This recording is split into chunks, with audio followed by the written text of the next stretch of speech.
Asolo mai pea na yo manatu Uana ola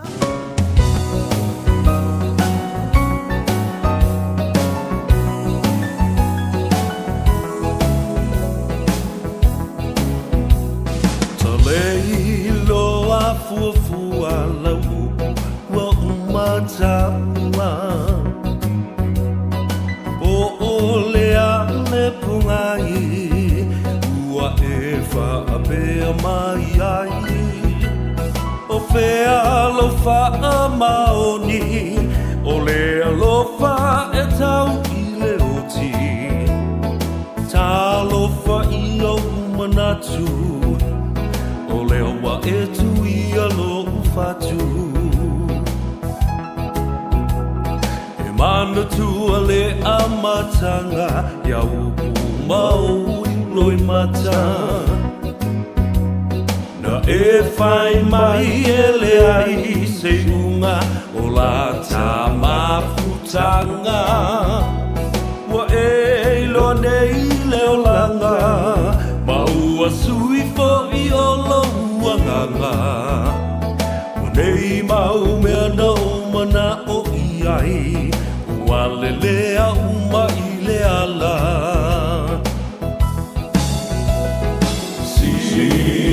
Sila mai a ia i nei mea ua o whai O lalo i whoretunga mau o te tau atu Ua o fo i mai ai O umatu o si o uola Fasia ita i whaitionga Ai mo oe o te le i whaafiti Sa o whai a mea sili sili Ia, i le nganga whiwhia ma le nganga whaafitai I lumo le tua ma le nganga whaaloaloa O te whaatalofa ai ialo ia Ma whaafeilua i atu I le pa ia mawalunga le tunu O whaalofa fo I a te oe le neitai au fau Le aso fau, le aso tōna I muli O le nei fo I masino a perila Lona aso lua se fulu ma le lima Lua afe lua se fulu ma le ono Happy Anzac Day to you Commemoration and celebration of the lives of the fallen comrades and soldiers of the First World War Ia le na whaatalofa I a te oe le aso whaapitoa le nei E mana tua ai le soifua tautua na maliliu ma manu nu ai le tele fita o le taua mua le lalorangi. Mai le aso mua a perila. Afe iwa se lau se funu ma le wha. Ta fefe faitau miliona ma miliona le tele o I la tau fita. O atunu umo le lalorangi na maliliu ai le taua mua le na lalorangi. Na whapea ai, a nei ua umai I taua lalorangi. Ai le ai. Toi a vau fo I leisi taua lona lua I le awhiu se lau fast food. Se ia whapmai ai le lua I le awhiu se lau fast food ma liba. Ia, tai au manuia Samoa. E le malei fu mai I whanunga le lei le nei tai hau fau ma le aso fau a whaupopo I aso lo tau soifua. Awa fo I o le wavenga matautia lea. Wana o le tua na te whaia, o na whaiva ia. Na te whaamoe ngase ia te oe le pō ma se ngia le mauli o lau wanganga. Ma le manatu, o amatua le ai se mawhau ola o iai. Ai whaate ia I le tae au I le wavenga, e whaia le atua, e whangu ai ia te oe. Ma toi awatu lo mawhau ola. Toi awatu ma le nganga ola. Ia ona e mana vanawa I lea, I le soifua manuia o le atua. Sa o whaala le lei le tua I lo walofa mo lo wanga le lei tau muri pea ia I mātou. Ia ua e le tau I masui ai I le tele o lo mātou whaale tonu ma le a mio pa a pei o tangata I e tilo mai. Mai la ua ia, ma isi ia, ia maa ufo. Ma tātou lava. Le aima seisi e a mio tonu I le alo la. La si la fia e le tua mea oma. Ai ole de, whaamurianga le tua nā mai, le whiliwhilinga sa loto. e whiriwhiri il tangata po lei po lea. Au tātou ia. Ia o tātou whiriwhiri. Sa iri le atua malana mi o tonu. Whaftai le atua i le nei asa fau. Ua tātou wheilua i fo i malau lua whesila whai i lunga o pe au mangalu le ea. Ea mapati patia le alo fisa. Awa le Tanoa Ava. O le ua ava mua ai le atua le nei tai au. Tapa batau te se ava. E le whaafonga tāpua i le atunu ui tawhai fio le nanulangi. I le pola kalabe le a tau sa vea ma le Tanoa Ava i le astonai. E te maua i le sao. Le pola kalabe tasi lava le astonai. E tuli au pū e le tō tele o le nanulangi. Aisea. E fia mana malama. E fia ata. E fia whaalongolongo. A o le a se sau moria. A o le a fo se tāpenanga. A le a tau sa vea. E sau e momoli atu i le atunu. Whatulou, ta oto atu pa ia masani o Samoa i ona tūlanga whalupe i le tāwhatonu le vānu nofo ma le vātangata, le vātapuia o Samoa. Pa ia ma mamalu whaale malo. O pa ia fo i ma mamalu whaale anganu o lo li po i aitama ma ainga. Ainga fo i matama, le usonga tu mua mapule o i tu au ma la taua. Ainga i le tai ma le waa o fonti. O tama le manua tele ma to o le whale ula. A o le tapua inga fo i. A o tātua uso i tasae. A wā le tapua inga. A sua ma vai whanua, fafo mai tu langi. Sa ole masale au mua ma le launiu na sae lua. Tama le manua tele ma to o le whale ula. Ai maise, ia o le mao putas. Ai le ngata i lea, o le la au na mutas, le nofoa mo pū, ia, a wā to o le whare ula. Ma lolo soi fua manuia. Ia, ai matu o le tū, i le tai au na ite ai malama, o le a inga sa le vi, masului ai Samoa i le malama lama o Keriso, na valo ia, ele ai tu fafine ia na whanua. Ia, whatalofa la ia lea, ta maa matina mātutu o lea tunu, tu a sina, ma lole soifua manuia, whaftai fo i te talo. E le ngate le nā, tātou wasiasi i lunga o le tātou apio fōringa. Facebook page, e wale tātou YouTube channel, e le ola lau le tio i le whale, mo le sila fia e toe, whamanatu atu malapatai, e le whapea la, ona ua le ola le tātou le tio, o le frequency o le tasi lima iwa tolu amo, o lo o whaale leia lo na pou i le tūlangi i Sifo, West Auckland, le nao lo whaatino ai le ngā ruenga insinia, ina ia whaale leia atili le tātou pou le nā. Ia, ai o lo ola pe le tātou online Facebook page o le Radio Samoa, ia whapena fo i ma le tātou YouTube channel, e ai le app, e mawhai ona e alu e te bai moa, ma e mata matai. Pea whai le eisau Facebook, ia po sau YouTube channel, te mai moa mai ai. Ai le ngata lai le nā. O lo ola le tātou le tio, le isi o tātou, o le uso ala ata ala whaasala lau i Samoa. Le tasi o ono tesi ma le tasi whamo, FM 106.1, o tō sila i le mamana o ngā ruenga le tua malana teita inga le whātō, whāla inga a le pūlenga nei. O lo o whau le tātou pou, i le frequency o le AM. A o leala, ua ola ai ma le tātou FM frequency 106.1 i to tonu o Samoa. O le tā ua le nā, o so tanga le lei, ia, ma whiutanga inga le lei, ina ia whalau tele, le tātou ngā ruenga tautua, e ma whai fo i o na wholau ai, le sāwali o le atua, ma le sāwali o le tala le lei. Le au whai ngā ruenga tatofi, whaafitai te talo, whaafitai tāpua i mai. Autou whanolo ngā manu o lo oafe mai ai, ma whaamanui o le pūlenga o le nei au aunanga.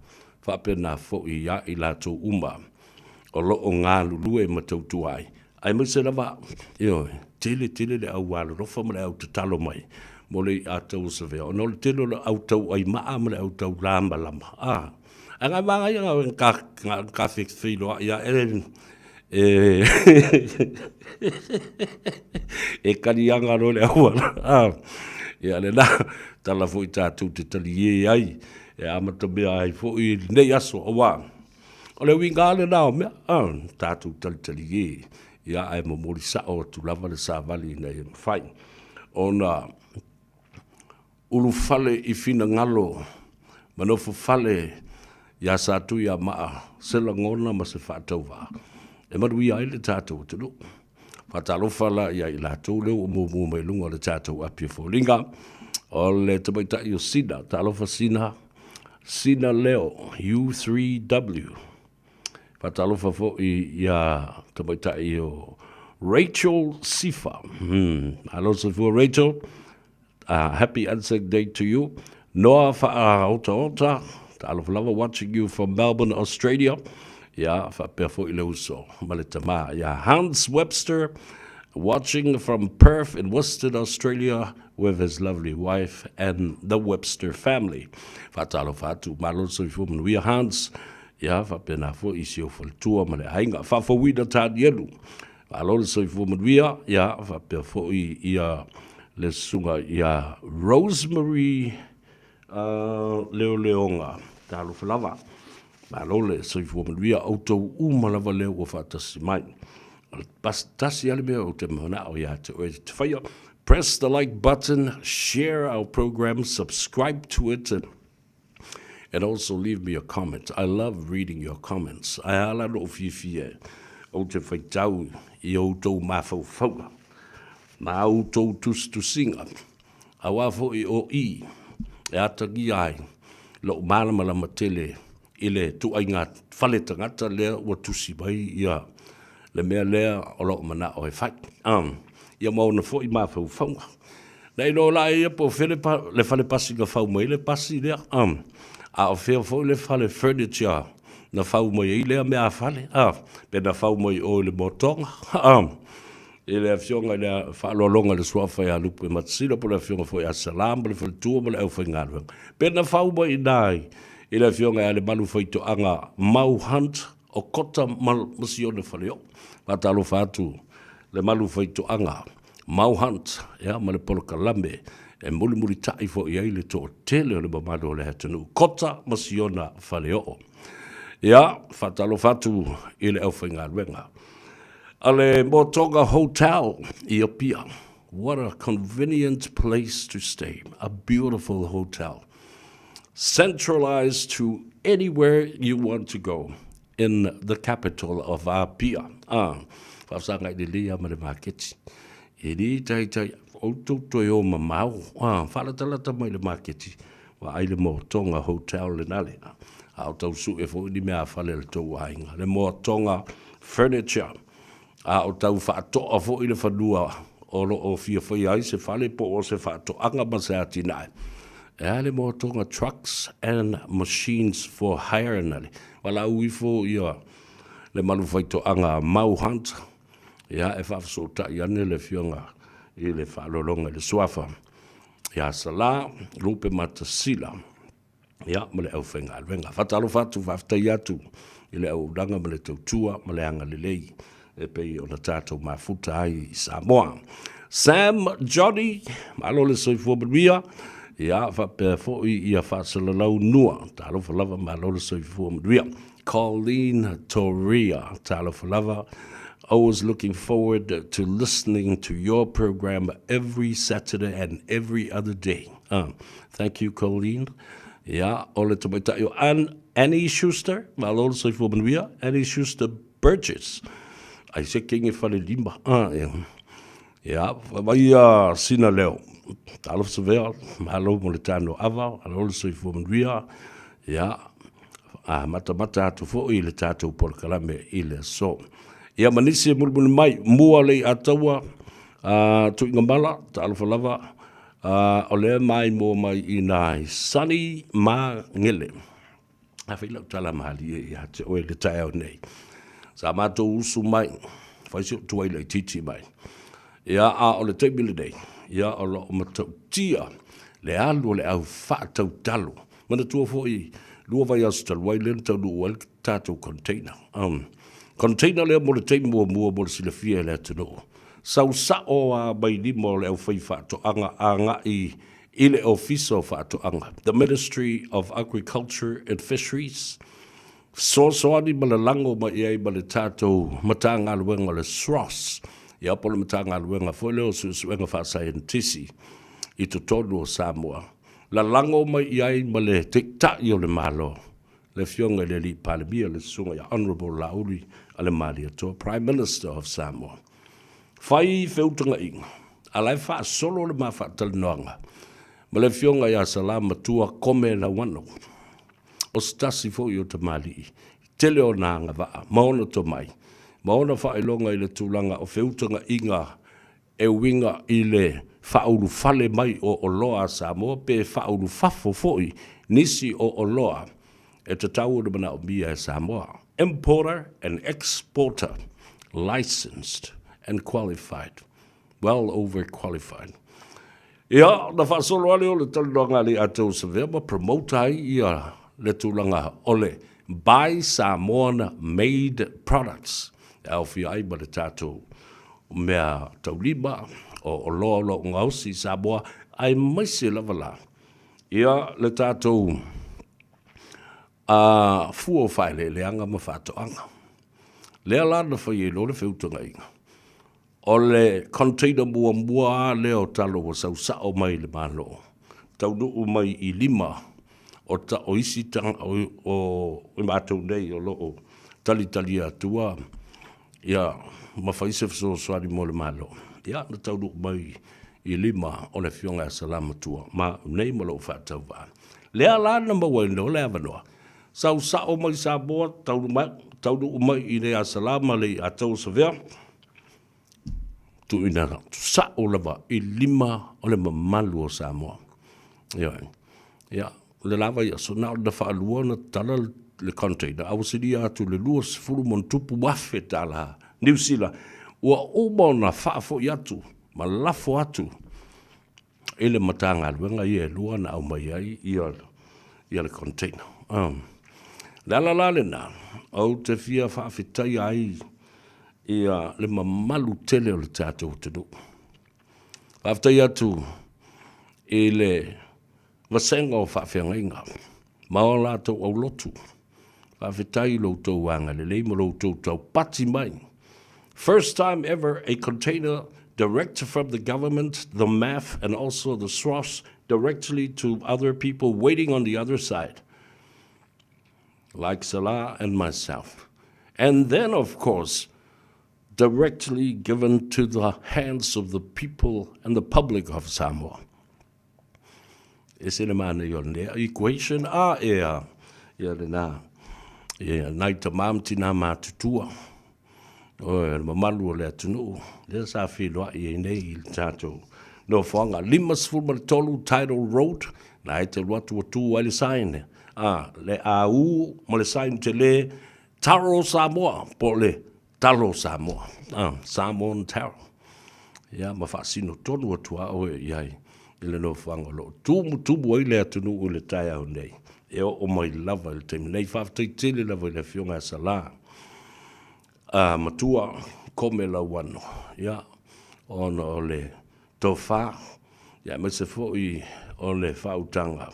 I ona to mai o lo whawhaingo fia I ona whau fale. Ia ma ta pena le au mai ese mai o le container. Mai le ba. Ia ma whapena lo na su le mea.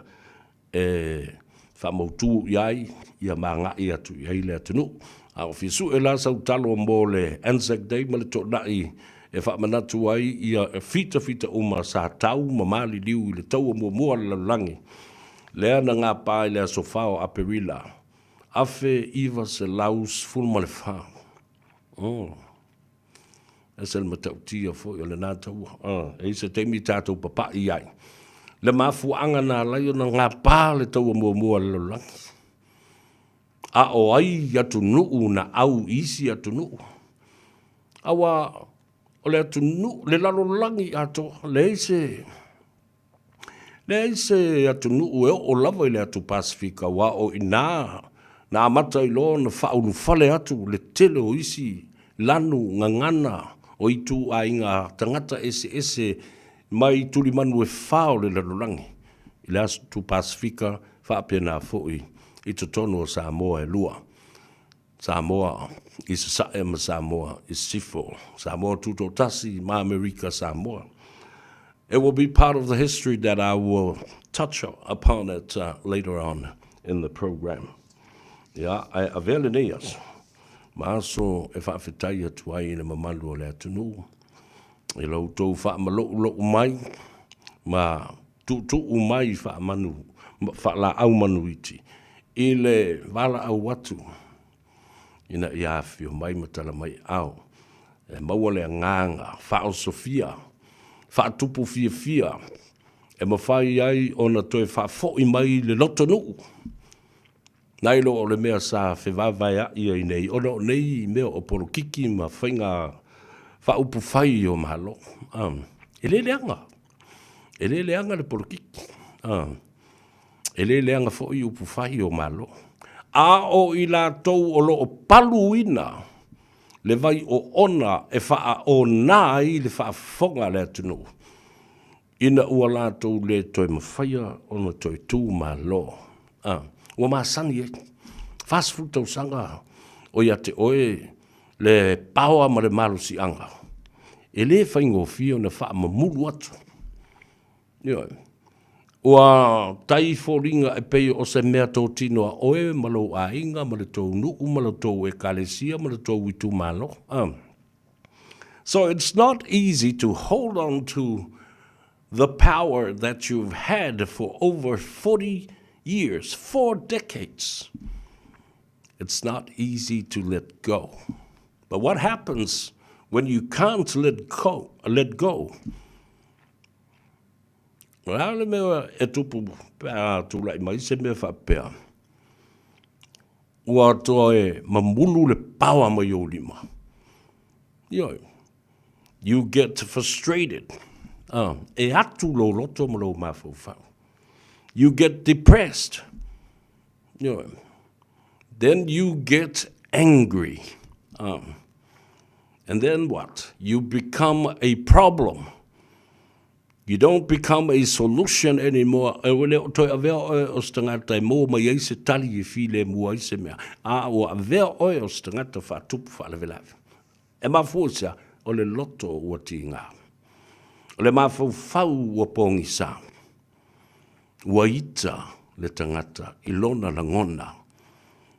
Ona sa le i mawhau wina. Isina minute lava whapenei. O le ao o mai le taimi e whaoa ai le tofi ma le malo si anga lea sa uu i o lima mō se taimi umi lama.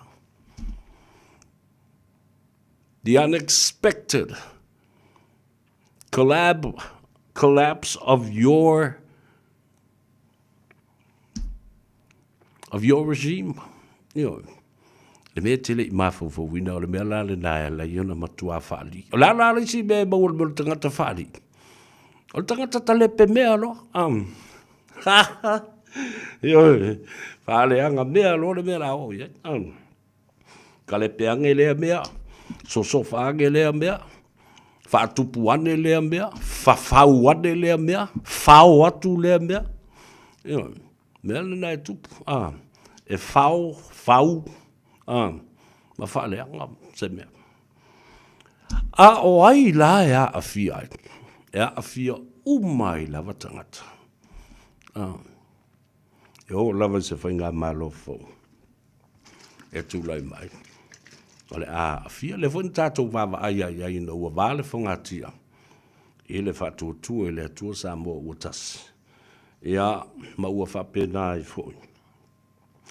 Ona tātou walua ia se ia o mai i le whainga pānota. Whatope whanati the snap election of 2025.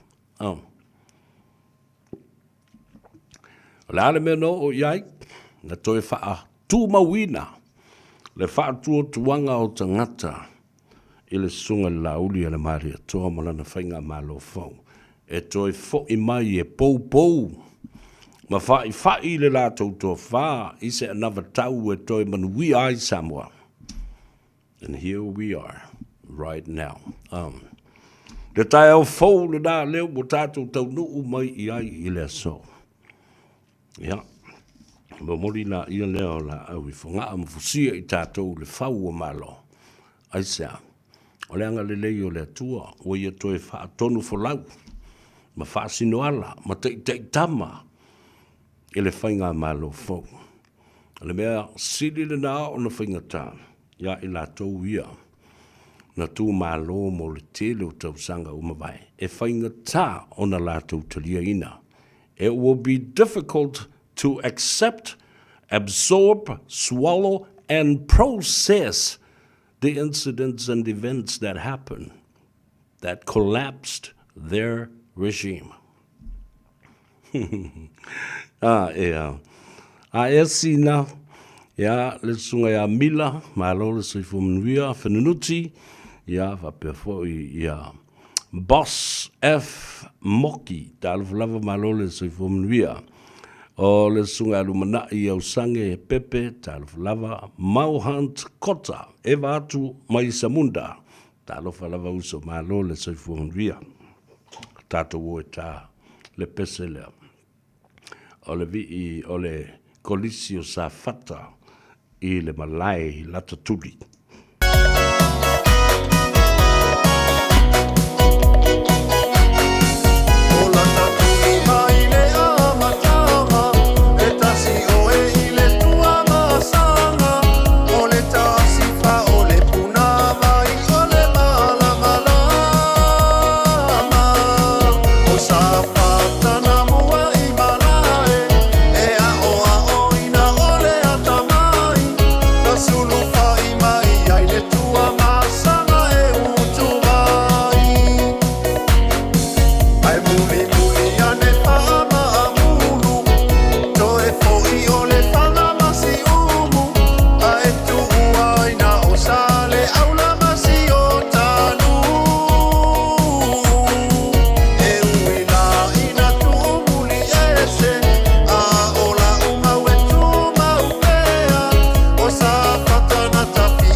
Lena, le au fepese mai I safata I le malai la tutuli o le sunga ia vainea ropi sau I luma.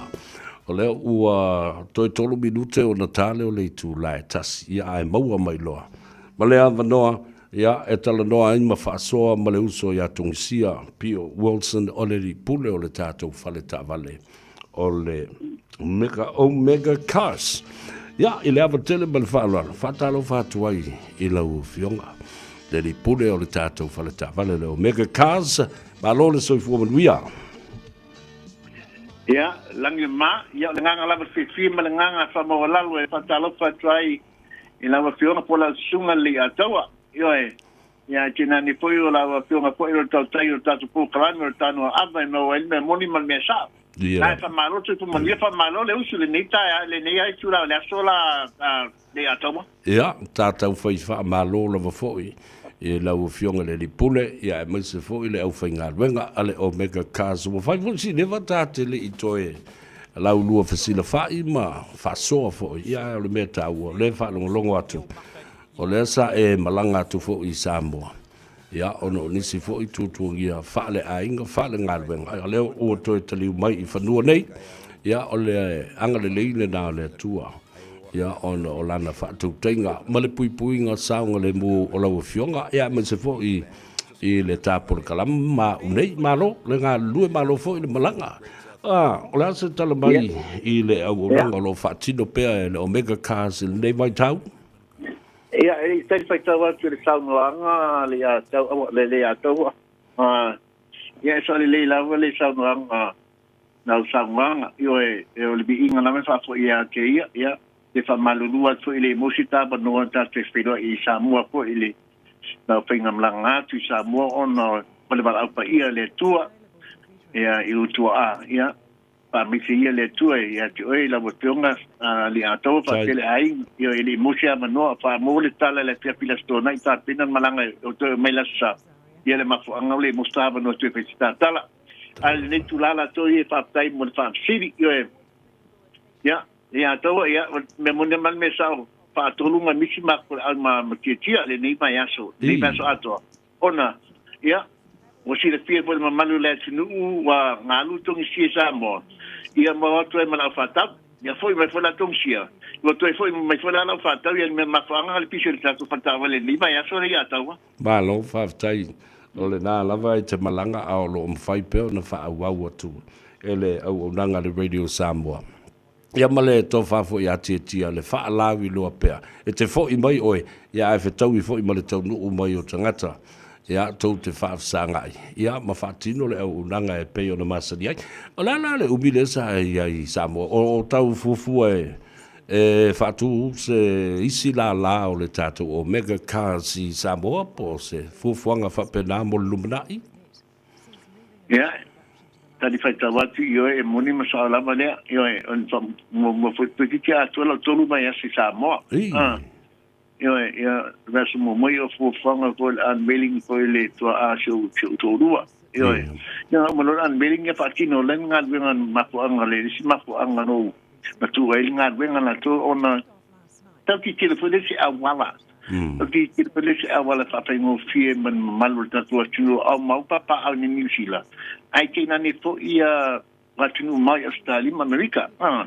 Pele ia fa ta vali Samoa me fa pa ngo fie e tongi ngai le tabale ia ai piki sa mol tabale la to ia e per tudanga le mafo angale le ato io e ar tali la pa siri io e le tata pena malia ia man tu fo ia le papel a fa tu lo mo tu pulo le ngadwenga la to ia tata pena me mio la sengi mo tudanga pa pena io mai on ta pena ia tudanga ia le tudanga fo le lisino no fanua mo tudanga pa pena ia e umia se temio to pa tino ia tal faitau tu la fili io malo le ta pinga tato tua expand tato operation I Samoa ia wa la vale fo ile ia tan mana o tu fo ile ia fo mana o ngo tato tinu ta wai mai nei tato lo tua nei man kawali ato mali lava malo fa tai le na fo ia nganga ua a fatu e na ia fa la tele le tutua ma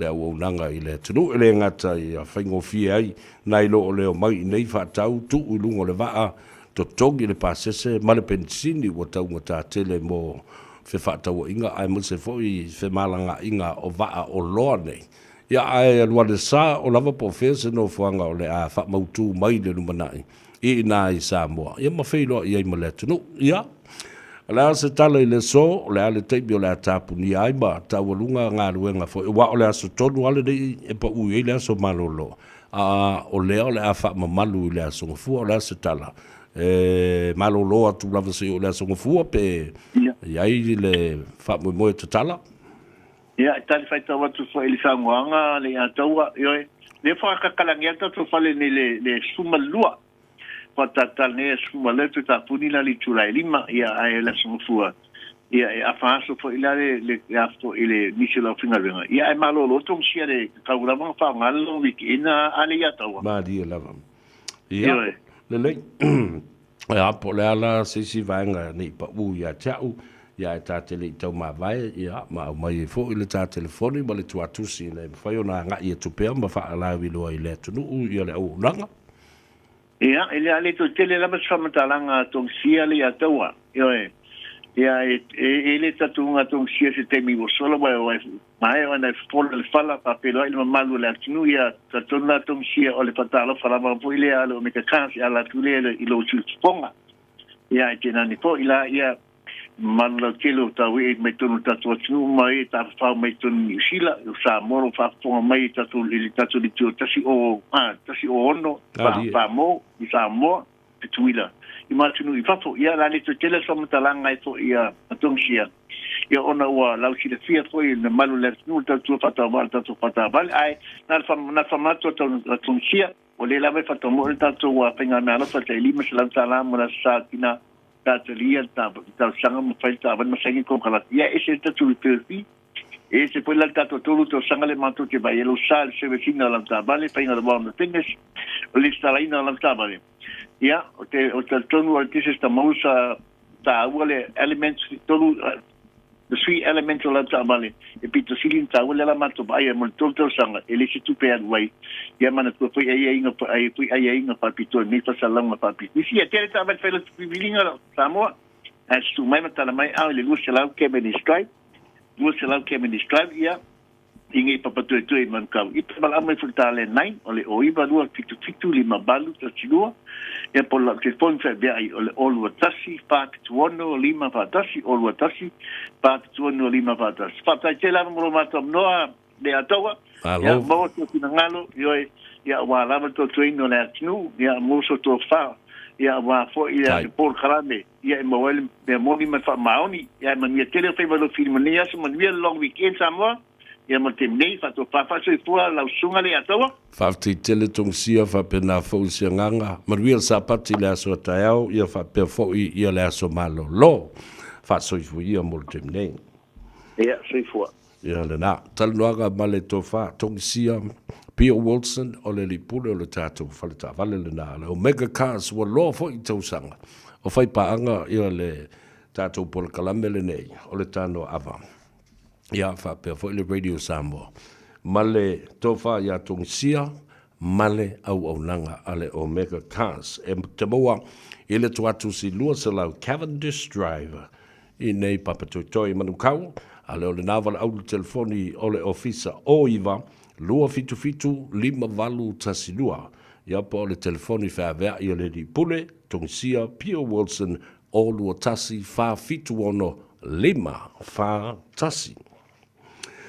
ona toe whamanatu o tuaile i le atunu Samoa o te ilo le lei o oi o le atunu o whai mea le lei loto alofa anganga Samoa loto nuu ia anga ia tole sa ili mai nisi whamole ia po fea o iai le tuatusi o lo wha mautu o le tātou container, ia ma whātau i le tātou talo Samoa. O ina i le 5 Tidal Road, toi titi lava whaasanga i male awala e a ngai i Malaiola ma ngā whanga Convention Center. Ia ana wasi le fia malawa le tātou tunu le awala le nao Tidal Road, ia e te aluatua. 53 Limasumale Tidal Road e te luatu e le mawhaina misi, te wawai ai le tumo ta awale o loo iai. Iai ma le sain te le lava o loo tū I lunga le awala.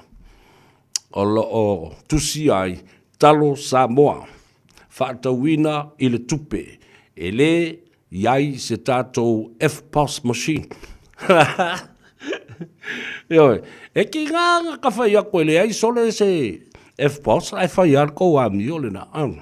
O isi pe o mai fo le e pe e tau a fo le su e pe sa o nei me whai pe le ale me le whai anu. I ole mea sa o mole mea mo I le mea le na, alo lo whane I le tātou container. O lea ua lafo le tupe tele lava foi. Ia, o le mea foi mau le nei asto na I whamai sa la matua au te le tau fia nana deposit lava lele loa ma le waia. Alu e loa ma le tupe le na I Samoa. Ia, ai o le mea tau o le na. Te tau o na tātou whasosoani I le tātou malo tupe fau na. Le tātou marketi ua fiu o su ni marketi. E le marketi le na. O Samoa lava ia, e toi whaola ina Samoa. This is it. This is the market. We are the market. The Samoan people, direct from our farmers in Samoa and manufacturers in Samoa. Homemade Samoan products. Let's buy it. Let's become the #1 market for our own goods and supplies. Oh, nal me la tātou o I fua. Ia, tau ma whai e whātau mai mea lai. Awa e kau ngūlo le whalo le inkia ma le sainga ma le kōlea ma le pangonga. Na utou wawai lo la I le mea le au o iai. E le whātala noanga. E alano mana o fo lea e whaafonga ma silsila e le atunu. Ona o stasi o tamali, ia o se woma mai fo I a tau ma I telefo I sotanga. Le fionga ia lautimu ia. Welese va ai a foa. Sa avea ma whaile utusi. Sa avea ma minsta o tupe I le pae inga lena te atu nei lo na sifuma le fitu. Ia, I le whainga malo. A le whatu tua I le tua sa mo o tas. Peitai, ina wo o le teimi na waa e le whangatia. Ia sa whapena o na alu I le tua le minority government sa teita ia e le sa whapito. Ia fia me. You know what happened. Everybody knew what happened right there. Ia wa te ta ua lava au la tau ia. O le teimi o le sa whapito.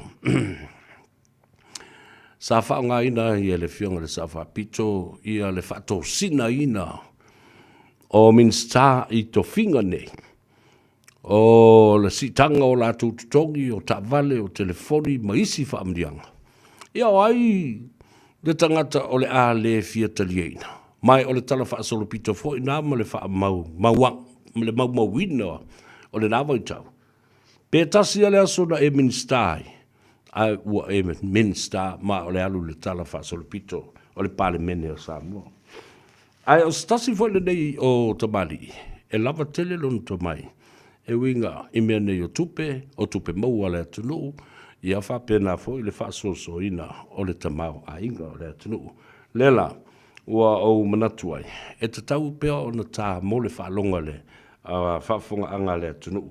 Ia e pule a oi. I lau wha amsinonga o le mea lea. Ia, o leo wawa tune, ua to o whai masui fo I lea. O le atau vai le whainga pānota lai titi a vai maunga tolu. I le aso mua o le masina o me, ia au se meia le whaafonga. I nisi nei o vaenga tā ua, I lo utali tonunga le nā.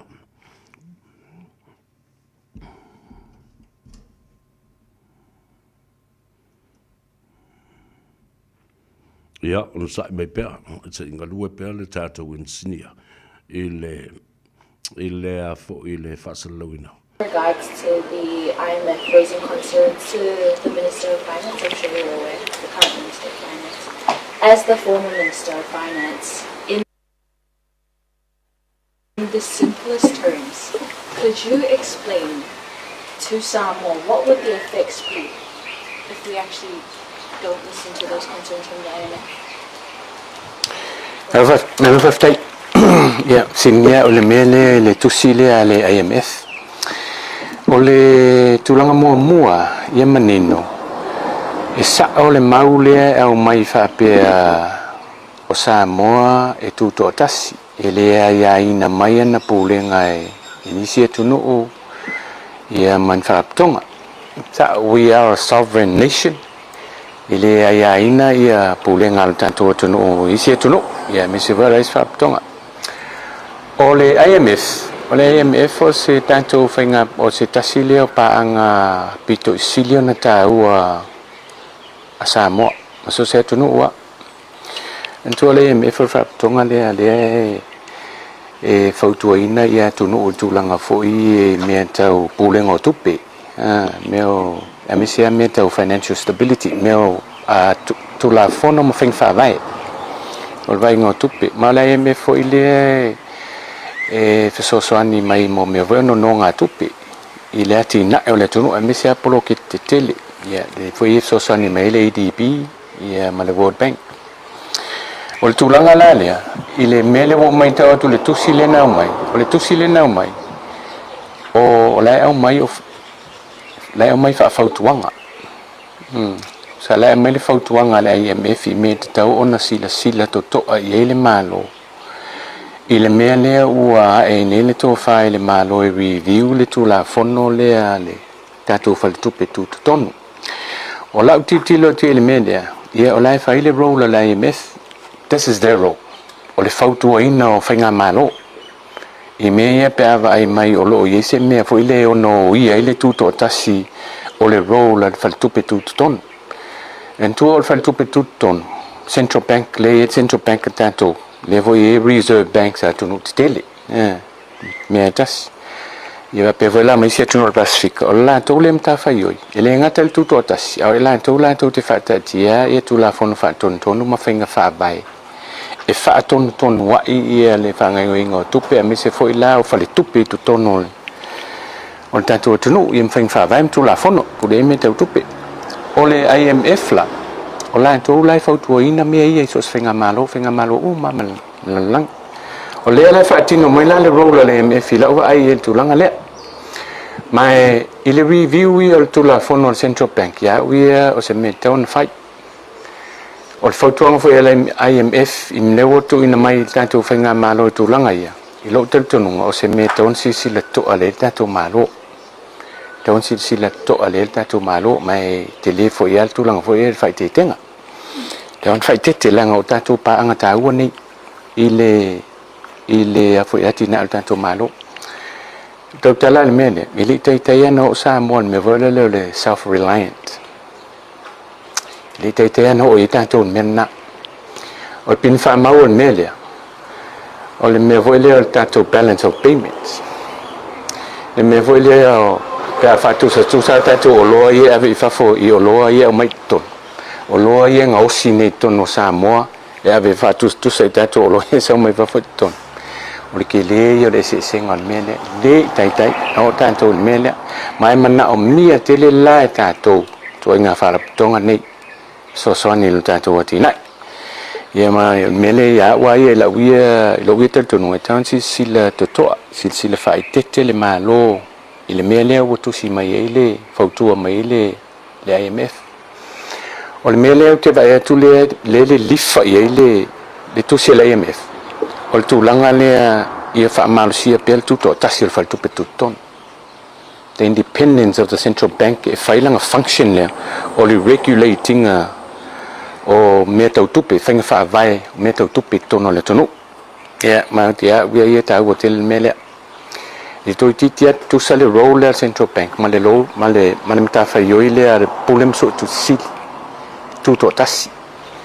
Ia wane ia fia por kiki.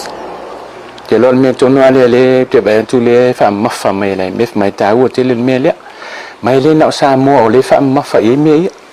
A tunu o mar Pacific e o fo ia tunu tele lalang e ave e whautuanga le IMF i mea.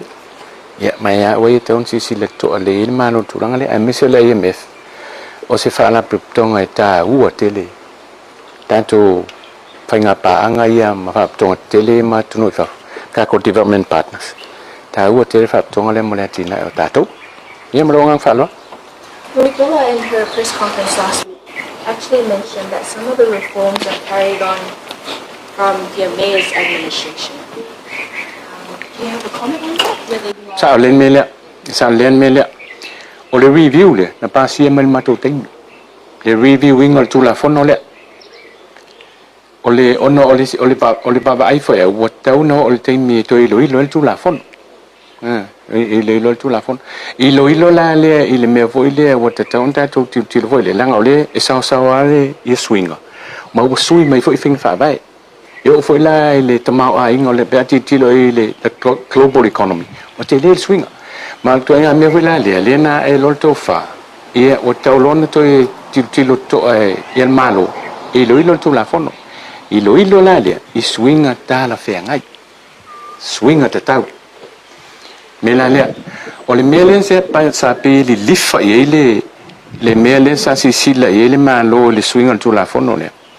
O meia tu la fono fa tonu e foi le monitor ai fa le tupe o fe fa ta wainga commercial banks ai me se foi la financial institutions e con o tanto tonu o fa leo fa fie fa ipule i tonu pan menen tu langa len maftia la tunu i meo interest rates ai me se tu langa i mo money lending institutions e we nei ia o lalo tu la fono ele o yaise ele o le power central bank la ko ke regulating a me ile taimine a o le fina ngalo le na la ngal to tele foi pule tono pan mine le la le la wa le na ese to file malo e to ilo le me le function le o le ilo ngale na le lifa ile fina ngalo e to tilo i functions on central bank ina ia mafai le central bank ona lato regulating ala me kai pe interest rates ia me tonu ale ana le lifa il mele wa le mele ye ele o ye se power central bank il lalo tu la fono en fa ngala ko regulating interest rates ia il paula le so soni tons e mo mai malo it's through the central bank on mele ale o le me tonu ale le na el to fa le malo ia e ilo tu la fono pe il li fai e pe le mele o te va e le tu sile au mai langa le o vai to le wa pe o le wa anga i fo ile pu lenga to tono central bank ia la wa ia va ai fo le mai sila pe o mele o te va te il sila mai le il va ai mai le IMF pe o le au ia ile independence o central bank man tu tona manino mele ia tu to tasi central bank it fingol na tu awangi ya fis polkiki fa pe u ma reserve banks ma central banks il lang me ton vola na tilo mai la IMF pe tu lang la na la tu polenga man mele lo tel tununga ton fa ti vo il tanto malo Ola na winga tu le vesili la lo to follow tu ya ola na winga I na u to fa asenga tu ole tulanga foi le wali lifa ia swinga ia pe ona pole ai la IMF ole swinga I tonu o pulenga ole fai tupe tu tonu Samoa ole no winga le tong fai swita ngata le pule te mi pe sa o te ila mai tau te ile ila fai tau te tu si ba le fa la lo me tu si lungo newspaper ma la le ila fai tau te tu si pe folinga ina le di fa ile o le concern ala te ba e tu le au mai le IMF awangi io le independence le tu to tasio le ko vana ma le central bank ia awangi politicizing al fingo fa vai o me to tu pele tu no le o le ngana na lo le te ba e tu ne ia pe o le nganga ia ngalinga nga review tu la fono le ma tu tem o kam fai le ia fai ona ile a mo le ma lo e so ani regulating or interest rates if so ani mele kangi mele tu no mo lunga ke le interest rates that was o le menga ngalinga pe if so ani lo malo o ilo tu la fono ina ia ma fai ona ile le so ani le malo through the central bank la ko ke regulating ai la me ia wal terminate yeah, now interest rates are banks, commercial banks. They ile amale central bank.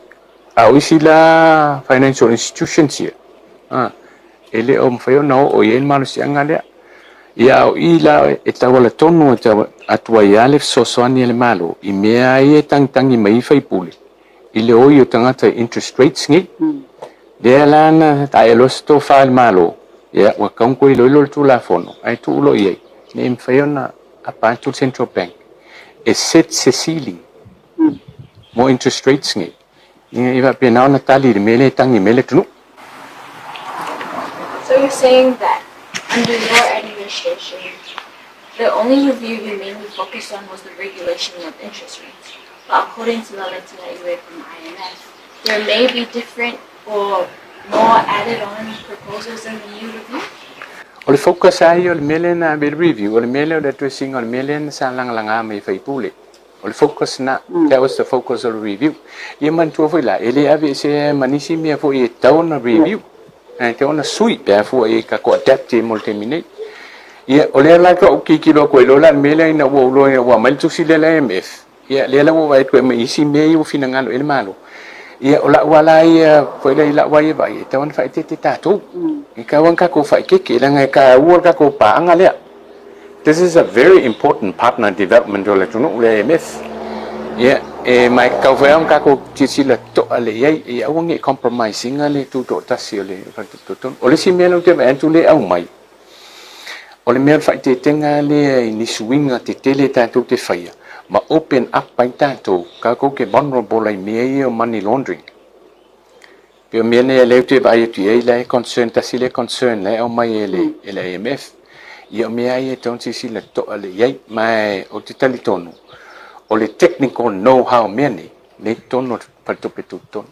La to ye lo tono fa to pe tu ton fa ta si la mas fautuanga mai fa tonga la ni pe le IMF. Ia o le World Bank. Ya, wala to yo lo ye experts o meni.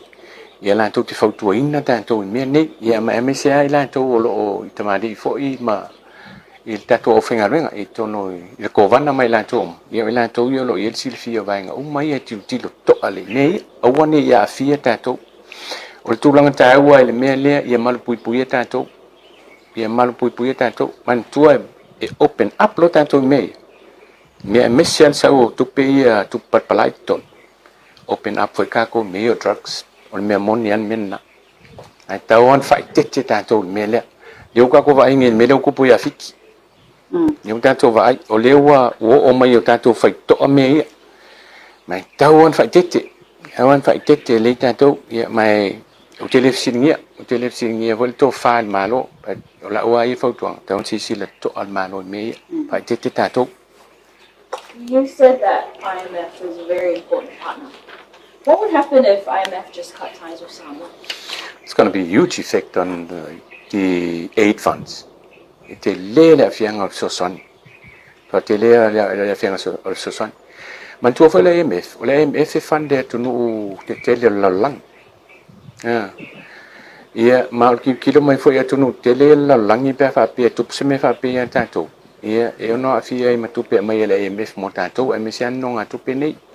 Man tu o nonga tu pe mai mo tato I final development ni nonga tu pe le ma tu ma tu lui highly concessional loans ma tu ma tu lui kiro ale kasi e pasinge pe lu e pasene la ye ia e fai tau milion na ia tu pe mai me ni ka tonga ni ia me ale ton fai te tato ka wan ka ko fai ke le me le la te le ale lusol o le lusi fo ia tato le MF ya fia fo I mapsosoni mai fa tu pe lolang the World Bank o fa la tonga ia le Asian Development Bank o me fa kai pe fa tonga ia le European Union langa ia link e nga lulu fa ta si mo fa tonga ni e connect mo fa tonga ni lono winga kasi foi turn against ya yo no afia uma ya sosoni mo mai ya Samoa cannot afford to. We cannot afford that. On me mo yan menna. Ilem fai tato na ile tong tupu menna ya tato. O le whalinga mai I le tūlanga whai lele lautim ia I le saunanga le awhionga ni tamai tai sui panimia. Ia whapena whai saunanga le ni panimia. O le manu Samoa le watulai. E iei le CPS I lalo le manu Samoa. O le manu si anga mea umalawa e le manu Samoa. A le te tala noa mai le tūlanga whai lele o le tā ua o le tūto atasi o le Central Bank.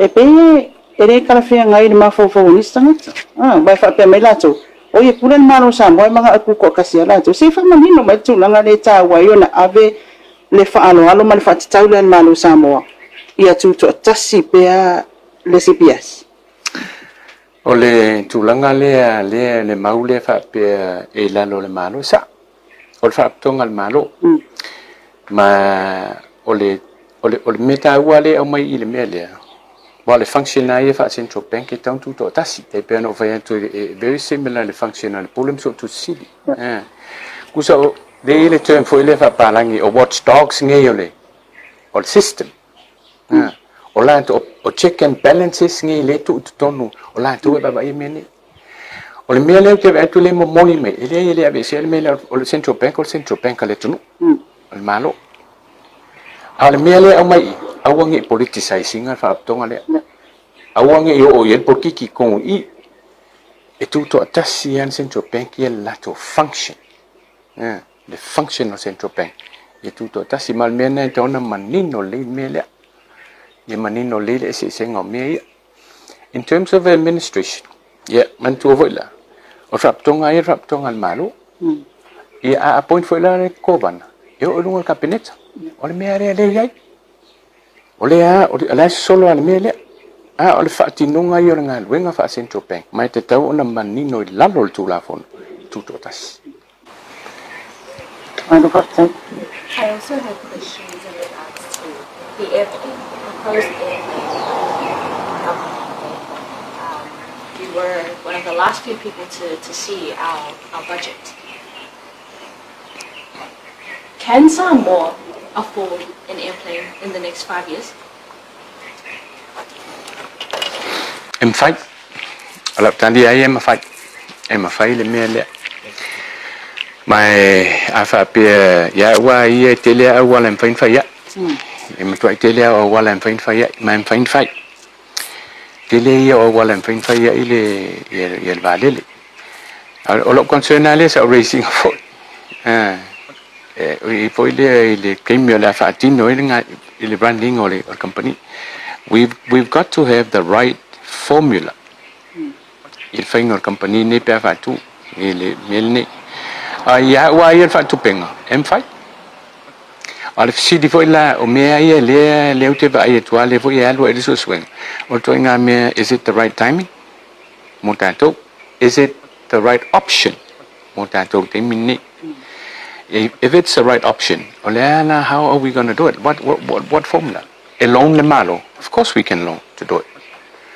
ia man tu o mai me san tu pu ya tato ia o mai me san tu telefoni o isi me ai ki em fain fai ia vai foi o ia fara tonga le malo o le tele fa tonga malo al malo le malo lo sim fai na la to fai sao to no mele o tele o wala fain fai without even loaning tele o wala fain fai ia le foi te vai tu le si option le mai le male au mai el malo ia me na ia to fa na ia malo ai la uia vai te mi foi sa to there's a lot of options in fain fai man temi foi na yeton o le credibility rating al malo kay pelan melela tantalai credibility o le credit rating al malo sai o matuale leia fa tonga la ya la IMF o bank ADP so stay ka ku fa ko se long sa amai nanga le credit rating atato e mo na mana upa u la lolta to italaf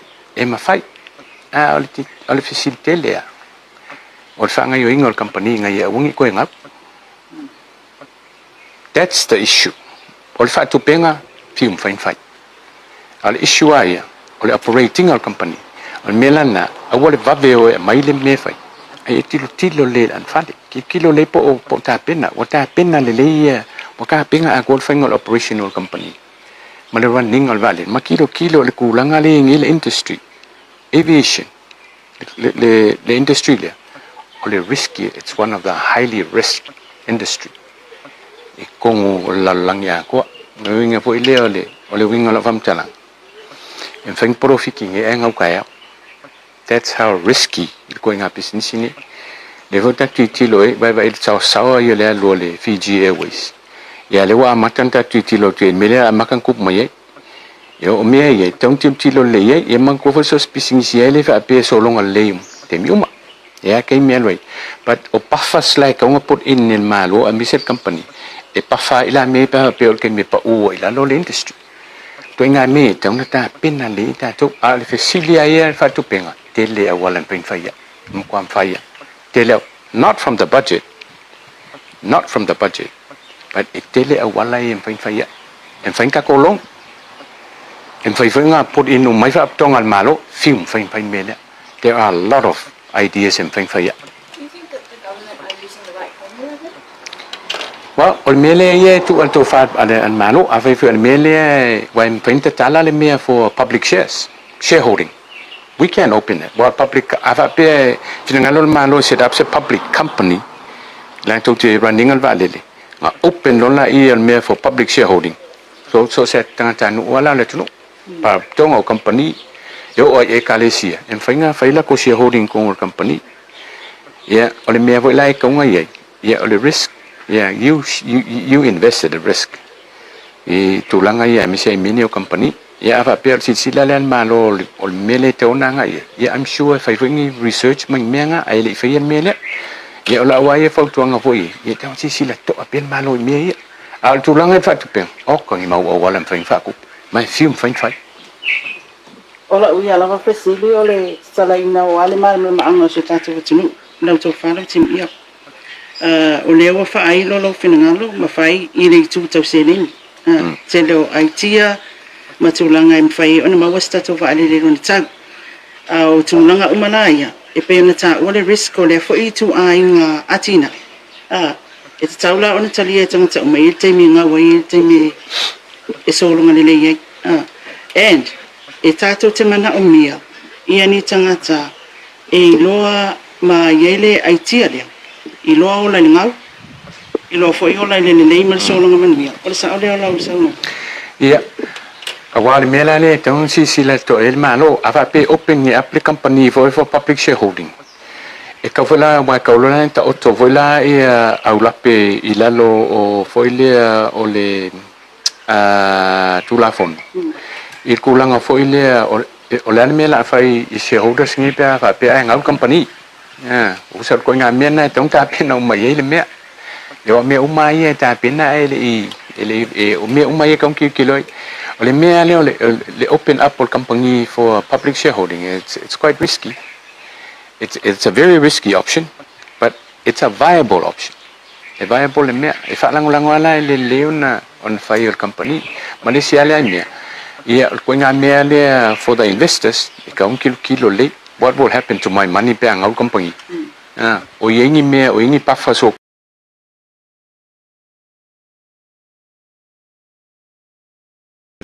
Al merely sing you may pay five billion five. Kill you a wallam paying fire. I tell you a wallam paying fire. A wallam me, yiki kilo, yeah, polofiki may successful, you'll finger operation. O mai la ia le tūlanga i le atina e tātou atunu. I le tamau ainga o tātou atunu.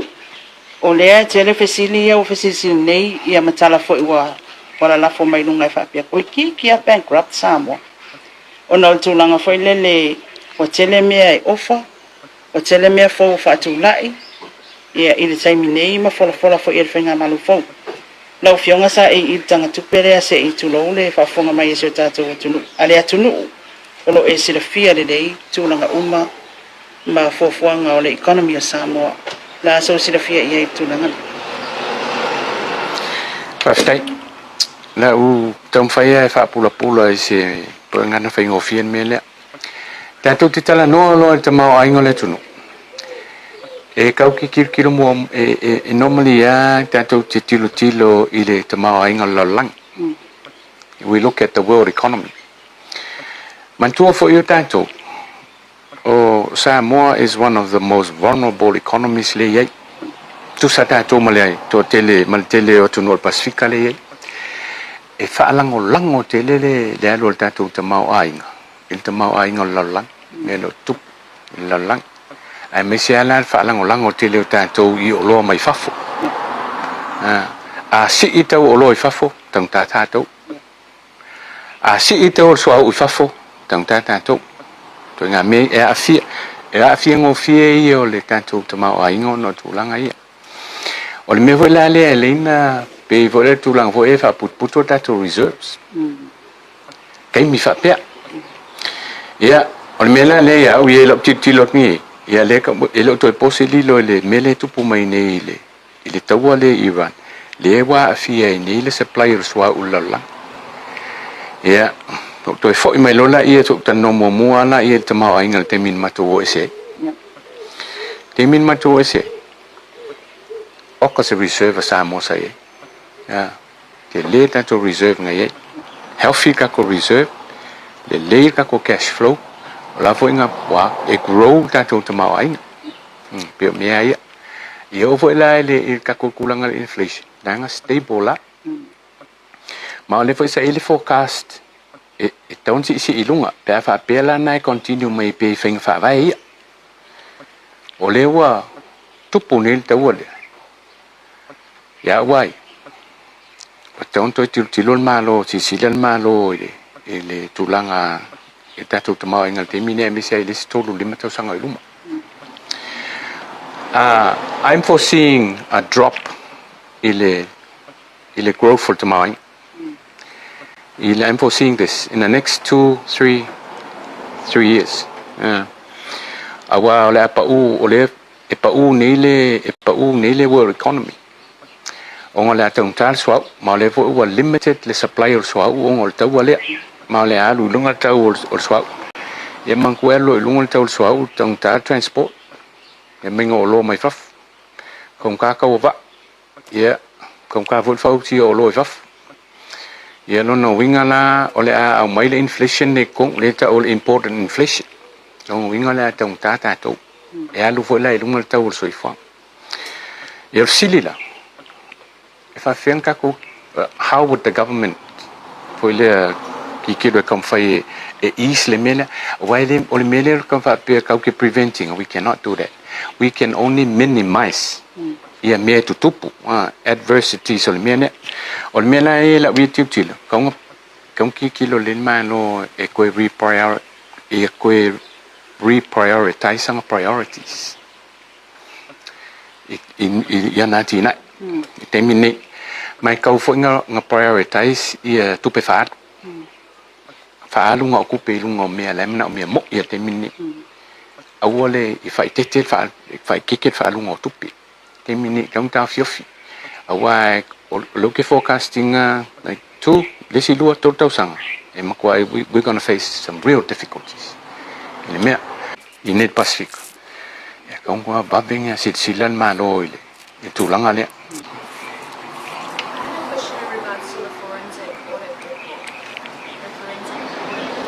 yeah they referred to the AG's offer citing loopholes from your administration.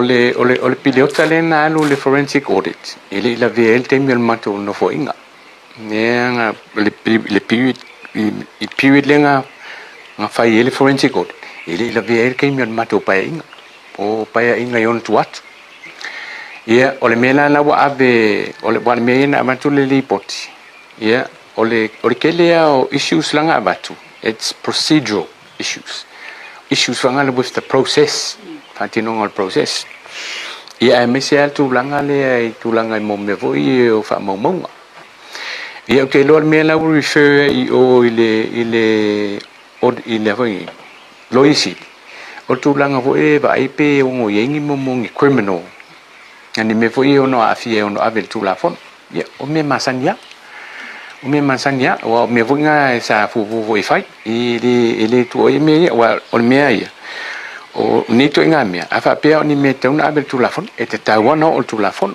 ia o tangan ole agency la malo e sa wel mele on tangal wengo leo ia ma ile lo isit que lo mete una la le fa ile ela foi ele fenga malo le will refer lo isit e si la po ni mete ona o tulafon fa ni molianga men tulang pa pena ia se ta totali awa fa yo ye ia me ai te ona o tu lafon At the time, like when you were Minister of Finance, do you think it was worth taxpayers' money to re-audit the audit report? ia o tasi lea fesili foi lea se alangona o tangata iai se alangona ia mantua fo yo me umane wo mga audit ma wo mo foi ona fai ele li poti el tanto pulem so tu sil wa le me ale manino foi la lo fa vai o tanto malo le tutto tassi o le officer pulem so tu sil ele a apa iai mai le o iai porkiki ona la tulanga ia fa tino longa luenga al pulem so tu sil ele signesis ave fo le li poti le pulem so tu sil ele poti na il parmen ele li poki mai scapeneta pe li poki mai il mano e ave anga ol parmen o check and balances la io me o ila le fa vai ia so manatu ia o le mele o duplicate le ngalwen o duplicate le ngalwen ia e poi la silfia la tunu le mele ma la voi silfia il malo awa o le wo man fa tino ngalwen al pulem so tu sil o le pulem so tu sil e tutto tas ele ya fia ni nga luenga in fenga fa porkiki mania ya al capineta po se fenga malo tutto tas man fa lipot ma wo o fo i panmin ya la vo fa nga so so al panmin ya e pe inale to fa va to so manatu ya lang al me e pulea le fenga malo ye tu la i fo ile na ye feng fa va al me vo ile le ke fo ta ua le me le independence o institution langa o ile check and balance o system ako te pevelan melen o vai tu el central bank ta ua ia tutto tas el central bank Ola ka mai na to itulanga la te aga yesus ona le family ina le process le pe mai ta ele i maua me umai sa ta ona tu lo yesus mama tanga renga sa ta ona nga i mai faiola to leo ma mai fa mo ia la zo fina ngalo i wala o fionga o se tanga to le foi i tu ainga to mai i tu la fono ma anga va ama tu langa inga renga fa ta tia me ni yesus ya wai o te fai te le maule langa e te le o lo talito nunga i to mai manga va ai le officiale le officer pulem so tu si o te le singia o te le te no singia mai o le vote mana malam male fo i te mari fo i mai lan to o lo ye to no officiale they are highly qualified accountants and auditors ma o nisi fo i whatever ngadwen mai mana malam male fo ma te tal tonu fo a fa pena tupu ni me fa pe ele me fa una la to fa ese li poti fo i ini me fa fo ele o afi ini me fa pe ma ti tal ton lo via wi li poti va to le official pulum so to sil pan men ele o abatu ni li poti le ato to o la abatu lo na ato ile sila vo ele pulum so to sil ma le official o pulum so to sil le official ya o le to mai le to nu ia que le selu pe o telefsinia me o telefsinia mai o la voi tel tonunga la wi voi vai e le o avatua ele officer pulum so tu silini li potile ato el panen awai no ale tel tonu ya e fatino pe il processo pe on finangano e fenga malo e si fai pe el tulanga le e pe ona tulai mai ele tulanga ai ele mele ngal wenga pulum so tu silima meio lipot ele ma fai ma ole tasile tu la fonta u te le la lo me fa so tu ele me fai sign off le audit pe ale a col mele mai le ma fai sai la lo tu la fon ma te tel tonu vo io le ole mele le fa tino vo ini ele me fai na sai ni le pulum so tu sili se di poki ave kai palmen pe ai lo ele a to le il ngal wenga sa ton fatino mai fai fa willi potile ave palme tai ro ola sinimon mole fo mai do tu malo ole tanga ia do tu malo ia ti oi ya o de sui tawatu te tas ole asa va ingala tel o se sui tawa ma stanga tolo fi ave ma fai pulo lo tu malo I renga tai o to mai manga va.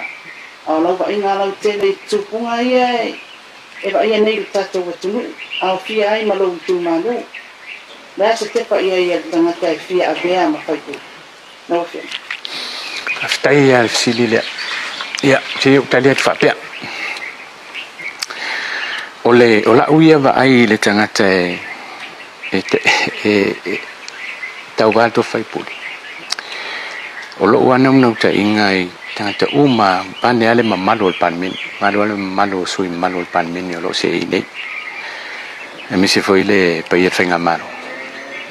Foi le o si tangata te tau ona va ai le ata lau tele. Always look at the big picture. Le me foi le you have to look beyond the boundaries o lo tu malo. Ona lo te tanungan ni. A manuia Samoa ato. E manuia foi lo tu malo. Manuia mai tu malo. Ia ili tu langa lea. Sila ye. O mea ia mana o mea nei tele o mea mana o mea nei totonu o tu malo. Ili fa pia se maisi tu malo tu sa umai tu malo mana o mea fa leo o wala. Mana o mea fa leo suavai. Mana o mea fa leo le tisi. Ia tu langa uma e o i fa le ma fa le aonga. Me umai ele fotasi se tu malo. Tu sa umama na onga e tu malo. Olfisi. Em fai el tato tala tu pen fai uma me. Ol tali maninoa. Ele ai. Lem fai. Tato tala tu pele ini. Tala tu pel tato tunu. Le ko aka ko ausia piliona. A fa pe tu langa le nau ta inga le fa pe e fai uma me ai el taimitas. Me ai mana onga uma tu malo ia lima sutasi taimitas. Awala vai el tise a onga falma.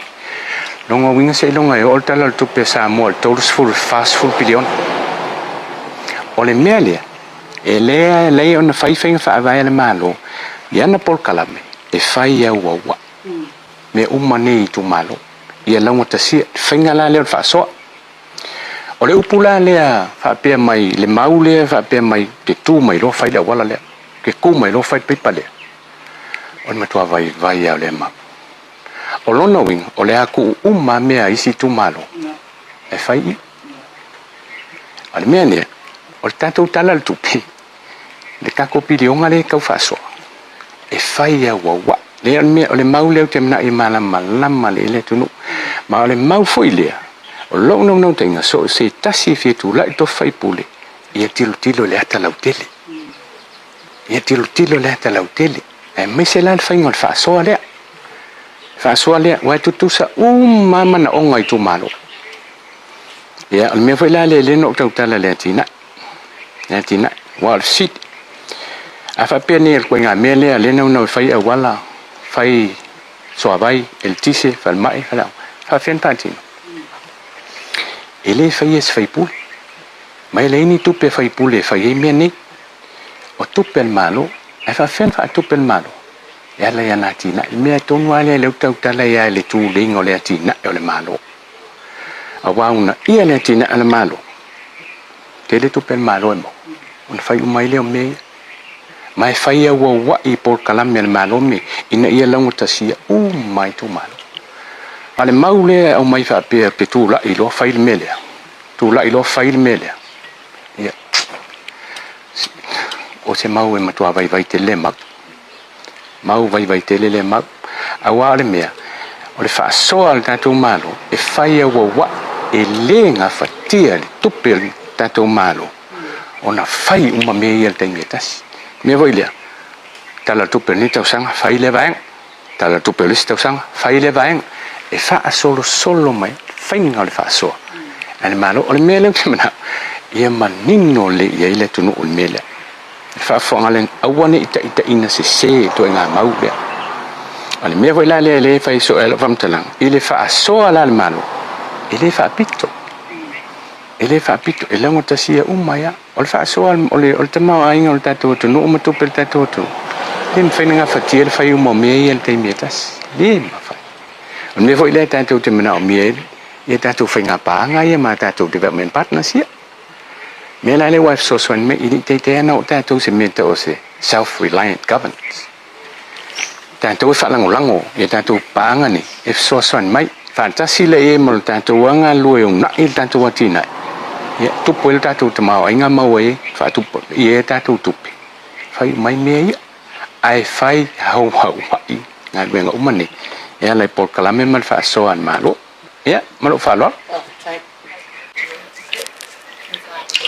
He cited that during your time as member of parliament, you weren't involved in any projects, you didn't get back, people were complaining about you. Do you recall not giving back to your constituency at the time of being a folk leader? After any personal attack,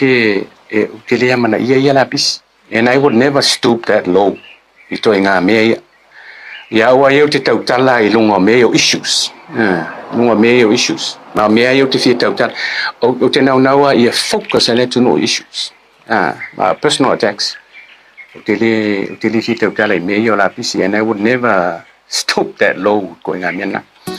Ole mele el tulanga le se o kamani non mele e me se te lo issue le au mai ta pe o bloquete lo tu malo. Si le fo lo tu malo e over sfu wa fitanga tai e. Ma ol mato lo la to titi ali mafi. Ia ol fa so le então foi ni fa so tu pele. Ia sa o fa manino foi a fa pe o lo ie se fai tio foi o tele tio. Langa ile tai so ole ile tai so lo tu malo ile me. Mai le uma ole tilo ale sai se longa wa mai ale se 5,000 wa uma mai le 5 million ka lo ale utau so lo tu malo I fa so me le sa fa ile te so ole tu malo ma ole lu ialana. That's always the challenge tu malo te tele ne de ye I need fa le vai mo ye ma o ya fa leta to inga ole iswale tas ile compare ina la I tu malo te tele ne isi tu malo ye la iti lo la malaiti vele malo le tu no oloi ia wale na tu fatu 1 million ia man tu foi la fata apel pan menele e mai tu ma tu ia ta sitesi mal balu million na le fatu au mai nei tu ia ta sin na tu lang le vai sa fa pula ma fa manino I de tu malo ele fai una fatia ele me fa so por ele tu malo se le nem ai o tam finga foi le e fa so ia el watu foi le a uma le pitonu fa so lo tu le pitonu fa so le fa pena mal memonia ale mai a uma le 5,000 ma uma mai le 5 million na le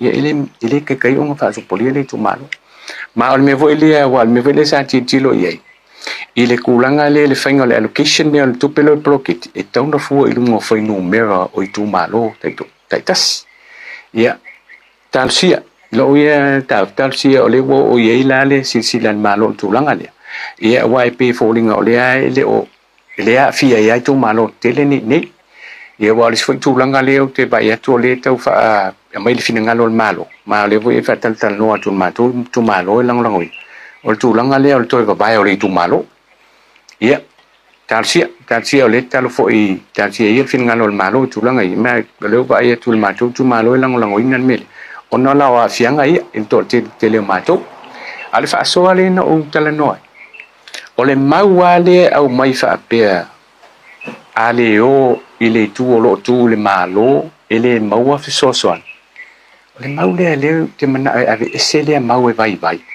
awa ne ita isi se nai le tu no mai ta vale foi fenga malo la ngai le fa bien fenga malo Samoa ele fa bien fa vai isi fenga malo Samoa so se fenga malo o le fa so ai al malo tu sai tu malo uma tu sa tanga o le winga na se au le na ba awa ne ita isi nai ia fa fonga le tu ia me sila ale malo le palot ia malongang fa lo.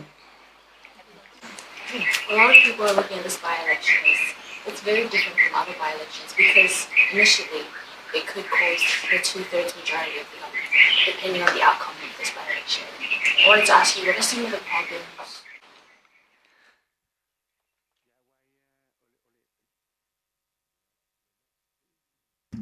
Le naua tawa lunga tuai ia le whatalanoanga a le fionga ia lau timu ia.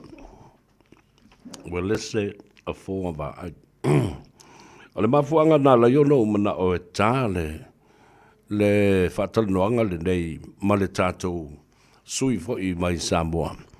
Le fionga e lilo mai ava maina vai. Manisi fo o lau tustala.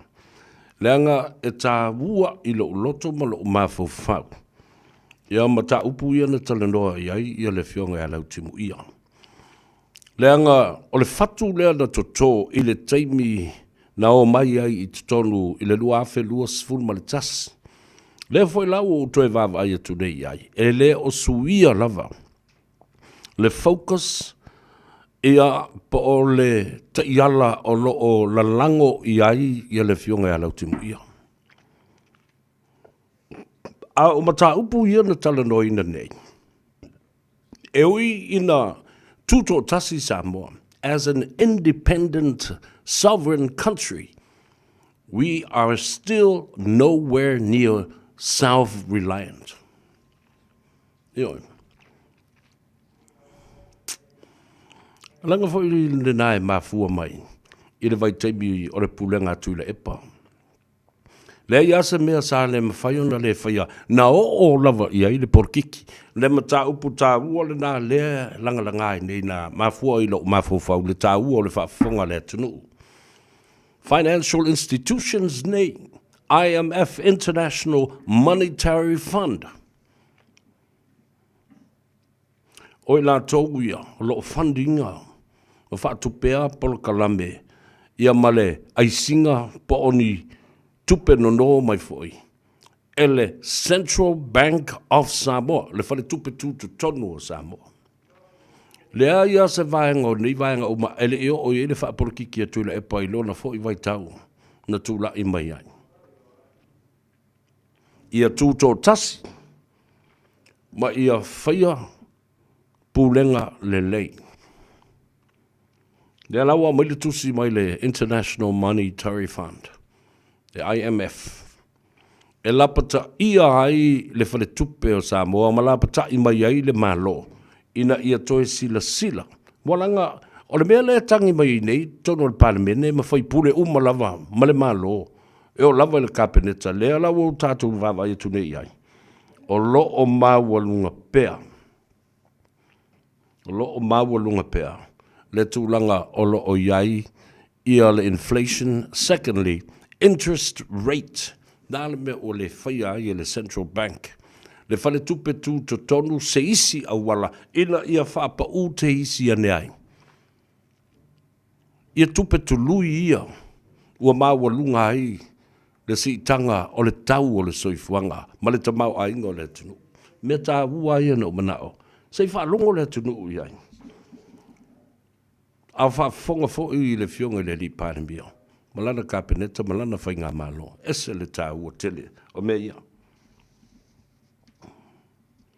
O le ala le tala leo au mai nei. Ia, le whi mai. Whi mai lauti muia. O le tolu I le wha I le 5 tausanga. E te tau wau na le lei pea le whasoa le malo. Lango le sa te le tātou Foreign Reserve, se I vanga na ai la le taua leo watu lai mai nei. O lona winga la, ele o se mea na whaia ele malo o lo watu nei ala auli, malana kapeneta, ma le whaafale tui, o le whaatutua I le tua Samoa watasi, ele whainga malo. Se mea e whaaleanga ai le economy, ma le tamau a inga, o le au o le malo, ina ia manuia tangata uma. Tau ngō fie le soifuanga. Tau ngō fie le whaasoa. Whaapena foi ina ia whaasopoloa lana whaasoa I tangata uma le atenuu. E le whaia se malo. Se mea ina ia polonga ai, ma mātitiva, ma fia ai. Ia lona atenuu. Ma tangata lau tele o le atenuu. But these outside forces, we cannot control them, like the war in Iran, from the attacks of Israel and also the United States of America. Me tā ua le nai tau na mamlama. Lea la a tātou whaanongolongo tunei, ai o baitu le epa, ma limongi, ma whantoe, ma pepese mai. Whemea o tau ngatā le soifuanga. E le ai se mea la uri o whai ai whaatau ngatā i le soifuanga. Lea o tau sila iai. Everything in the world is powered by diesel and petroleum. Lea la o tau whaafonga le ai Samoa, le isu le ngor mea le nā. Awai ne i se ina mawhauwhaunga o tātou tangata lau tele. O lea la nā. Tēnā na watu au tala lau li ina le taunga tālu soifuanga. Mafua mai le malo. Mafua mai le malo. O le malo, ma le whainga malo. Now you hear it from people that are qualified about the economy of Samoa. And I want to bear testimony to that. Nala na, e le whapeo, wau sau e lango ia. E toi tā ato le whaataladoanga lea. Nanga lea na whaataladoa e sui o le Radio Samoa. E whapeo lango ai ia lau timu ia. I lana whainga palota ma lana campaign le ai. Le mea le nai pule ai le tangata ma le sao le tonga le nao le tangata. Ai mea tā ua o te le manao e tau fiofi ai. Le si la fia ele atu nuu. Wa so si le. O le forecast le na mai lau timu ia. Le fo ina sao no ia le fionga le li parmia. We can look after and take care of ourselves for the next 2 years, 3 years, because of the size of our foreign reserve. Le tātou tamau ainga o lo ta oto i whafua. Mai ia. Ia tātou tupe maua. Ia tātou o loa e au inatu i whafua. O tātou tangata whainga ruenga whaavai teimi. O lo o alu e ia lātou tupe lafo i Samoa. A o ta oto le international exchange rate. Manino le Samoa le mele e le ino o manatu le. E tā ua tele le mata upulea. E ui ala ina tātou tuto tasi. We are independent and a sovereign country, but we are not at the stage of being self-reliant. E mawhai e ona tātou whalangolango lava i tātou ia i tātou lava. Tātou te nofo ai tā lafu. Tātou te o e whai ai tā lafu ina ia whau ai atinae. Ina ia toi fua mai atinae na lea whai lau sao noa lau te muia. Le reputation o Samoa. Lea whato amata o na teu le lei le teimi le nei. O le tūlanga māua lunga o Samoa le tutongi ina ona ai tā lafu.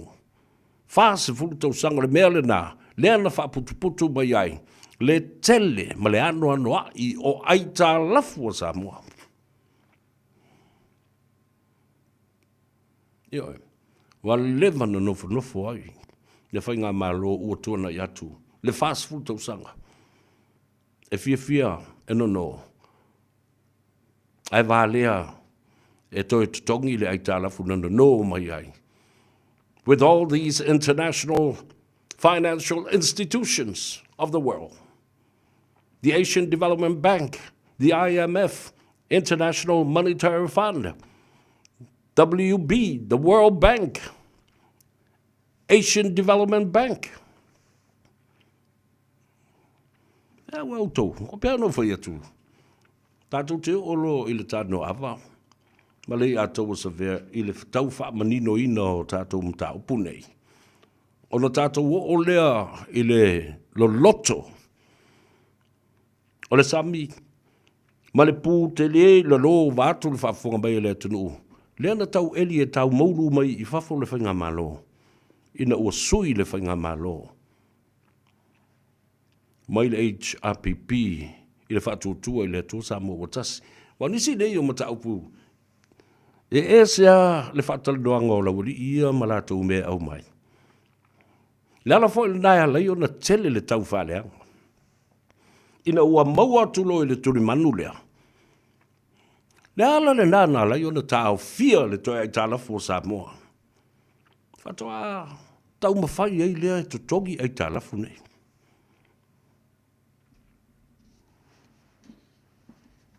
O ala me tau na whai.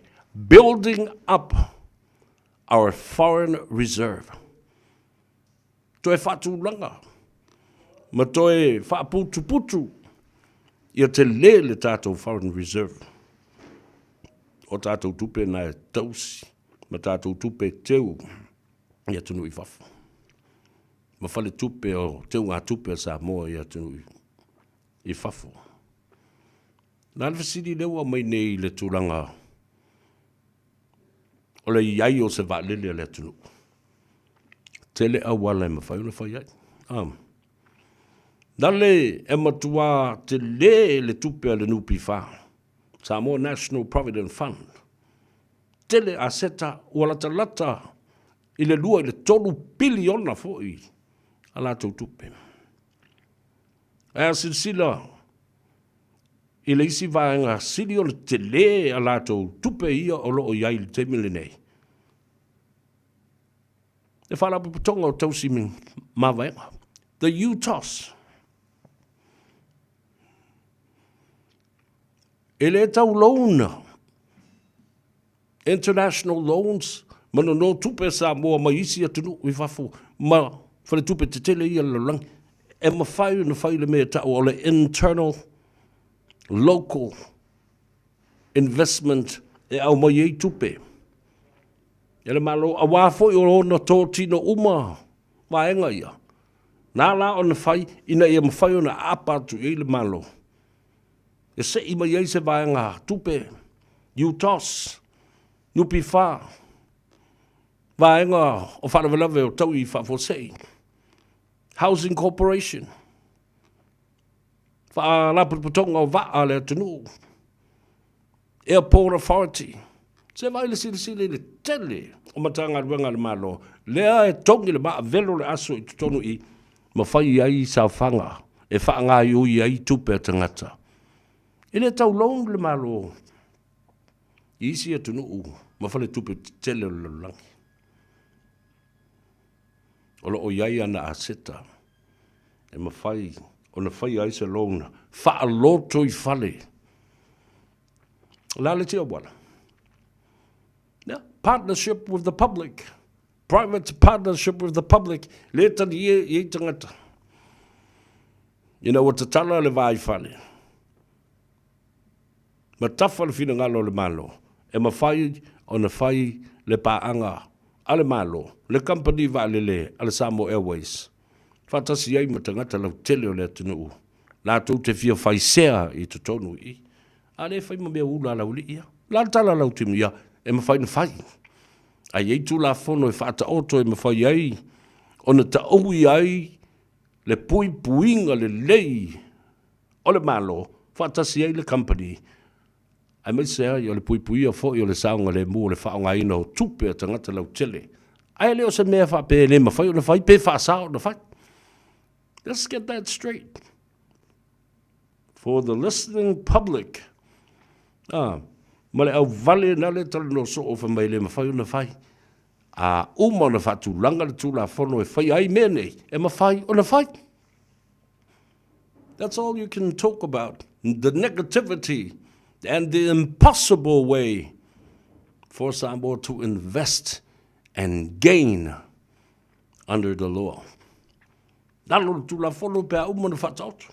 Nala re me vesifu, una piseifu, pe a veu kokele o kumalo. Ai tau whai tala I mea. And that is the letter from the IMF. It's a warning to government. To what? To be careful. Allow the Central Bank of Samoa its freedom of independence from any politicizing of all the conventions and the policies and the laws that are principles to the guidelines of the central bank itself.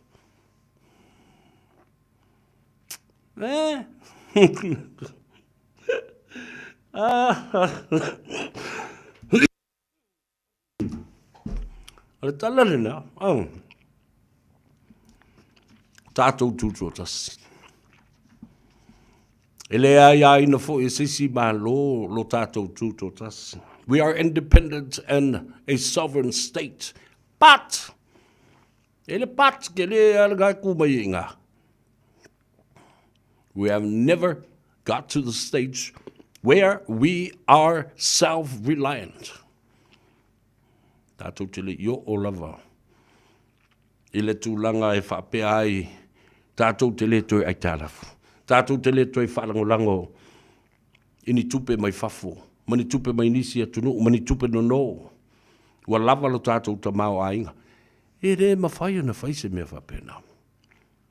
Even though that we are independent and sovereign country, we will continue to rely on other sources, other countries, international financial institutions. And ele o se mea leanga la le ai tālafu. A o le mea leanga, o le ai tālafu ai le tongia. Lena whai e la wari ia. O le mea na e le musu mawhita pe a tau atu la tau bea na whai. Le whato amata na tongi nei la uri ma fia me o mai whaatasi a o whea whani. Le brother and sister. Aina ua wāle whangatia. Ia na tau mwhai ni sa whapito ia. E cut off le amount sa latu agree ia tau na tongi o loan mai tālafu ia. Wa pule fo fia me la tau ia ma whailo na iwi. I lona vai taimi. Ua ia control ai ma te ita ia se whainga malo lai titi. Ele lava tangata. A minority government. So you see where we're getting at? Le tā ua nā mōle si le fia le tunu. Le voi la ua wawa ai atu ai nei. O le tā ua o le tūto tasi, o le whale tupe tūto tonu o Samoa. Awa o i na te whautua i nai, le whaatulanga ina o se mata upu e whaapa uai ia tupe tului, interest rate. A lea ua le vana nofu ai, ele o whaia se mea iai. Ma o lea la whona le nā, o lea o te wawa ai atu ai. O mai le whautuanga. E ta tau o na sila tutoa i ele ko vana malana au whainga luenga. O le pūlenga ale Samoa Central Bank. Le whale tupe tū te tonu o Samoa. Ma o te tau ai fōi o na toi whai le me tau. The revision or the review of the whole guidelines of whainga whawai sa iei mua. Mana ia. Ono le tantonunga o le IMF. International Monetary Fund. Ina ia aua ne i o ia masatia le tamau ainga o Samoa. Ma le tūlanga tau le lei o Samoa. O le wa mata o na sisi i mawalunga lona tamau ainga. Aia afia i tātou. I mea ia e ta o le money laundering. Tupe ele elea. E maua mai sori ngā tula whono, ma le whaatauina o mea tau. Whaatauina o mea whala au whasaina. People trafficking for prostitution. Ioi. Le whe pasiai ma le whe mori tai o tangata ai mese de tūlanga o te mai tai. Mo whainga ia, whaatali tane vātul whaafonga le tanu, ai moua mai i tupe, ai lau atu i Samoa. Whe mai o Samoa, le isi whale tā mea, ma tau tia lai ei le Pasifika. Lena tātou black mark ai nei, ele uni o Europa. Whato a umatu nei lava, o na whaamama le ngō Samoa. Awa fia tau sanga o sa whawha iei lisi awari ia. Papa stui ma lato vaenga. Au i lato na malo lato vai teimi na tula i meili whala fita ule na. Alea, na o le ono masina, o le whainga malo fau, ina ua mai, le whainga paloto, lua whelua sifulma lima. Ai whaamama. Ono masina, na whai ai mara sifulu tausang, whawhela na whaatula i le mea nena. Whawhela na siringia, ma whamai ele eise, ngaluenga le malo whai. Ea. Ia sa o kala ko ingo fe mengala shalapa am.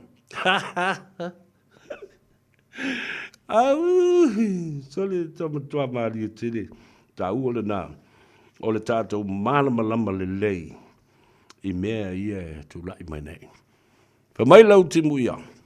E ma fai e le malo. La uli, ma le fai ngā malo lo i ai le temi nei. O na wha foe le sā o Samoa. I taimi fai ngā tāo le taua, ma le wha leanga ina o le tamau ainga, tāo fia. O whi malanga i ngā o lo a watu ai o loa i tutonu o Samoa.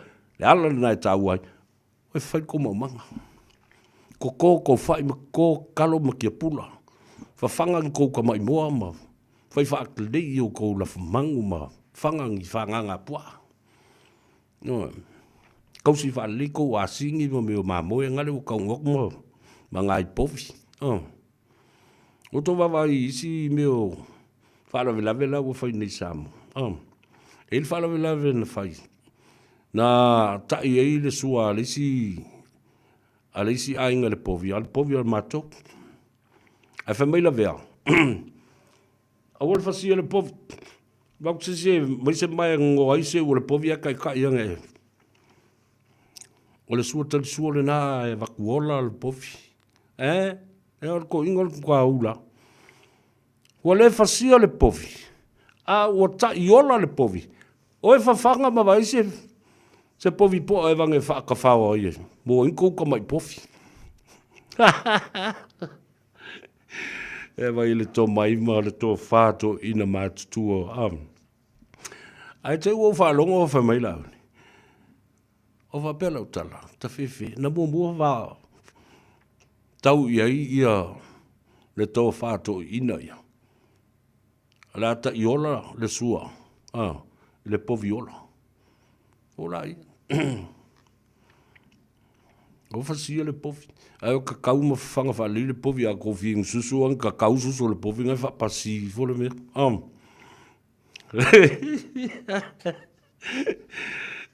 E kasi ala ngā povi ai a. E o whanga were ke leo mau povi me ka mai povi. Ia le nā. Tā ua tele. Le tūtō tasi. The independence of these financial institutions in Samoa, because they are watchdogs and they also act as checks and balances in every operation that they do. Yeah, whafteua. Ko tāle le interview le mo le whatalinoanga whoi o nei tamari. Awa tusalawa po ua alu o lisipito, ia le usofo i a te. E se teimi tātou whasoa fo i lea, i le tūlanga. O sui e tō whā ia, na mua tasi le sui. E moi fo wa lua sui. E moi fo. Wa tolu lea ua whā sui. Whā ia lau te muia. O lea tātou whasoa ia i le vai asa fau. Awa, ua tātou tūla lata i le aso mua o le masina o me. Ia, o le a whanga solo ai. Le whainga palonta nei titi le nā ale vai maunga tolu. Ia, APR no vai atu. E le mwhai lava o na ave se ai le tūlanga. O le whaalawi loa pēa i le atu no. Le whaamoe o le sunga ia tai o li seu. Mō le whaatūtua i le atua Samoa watas.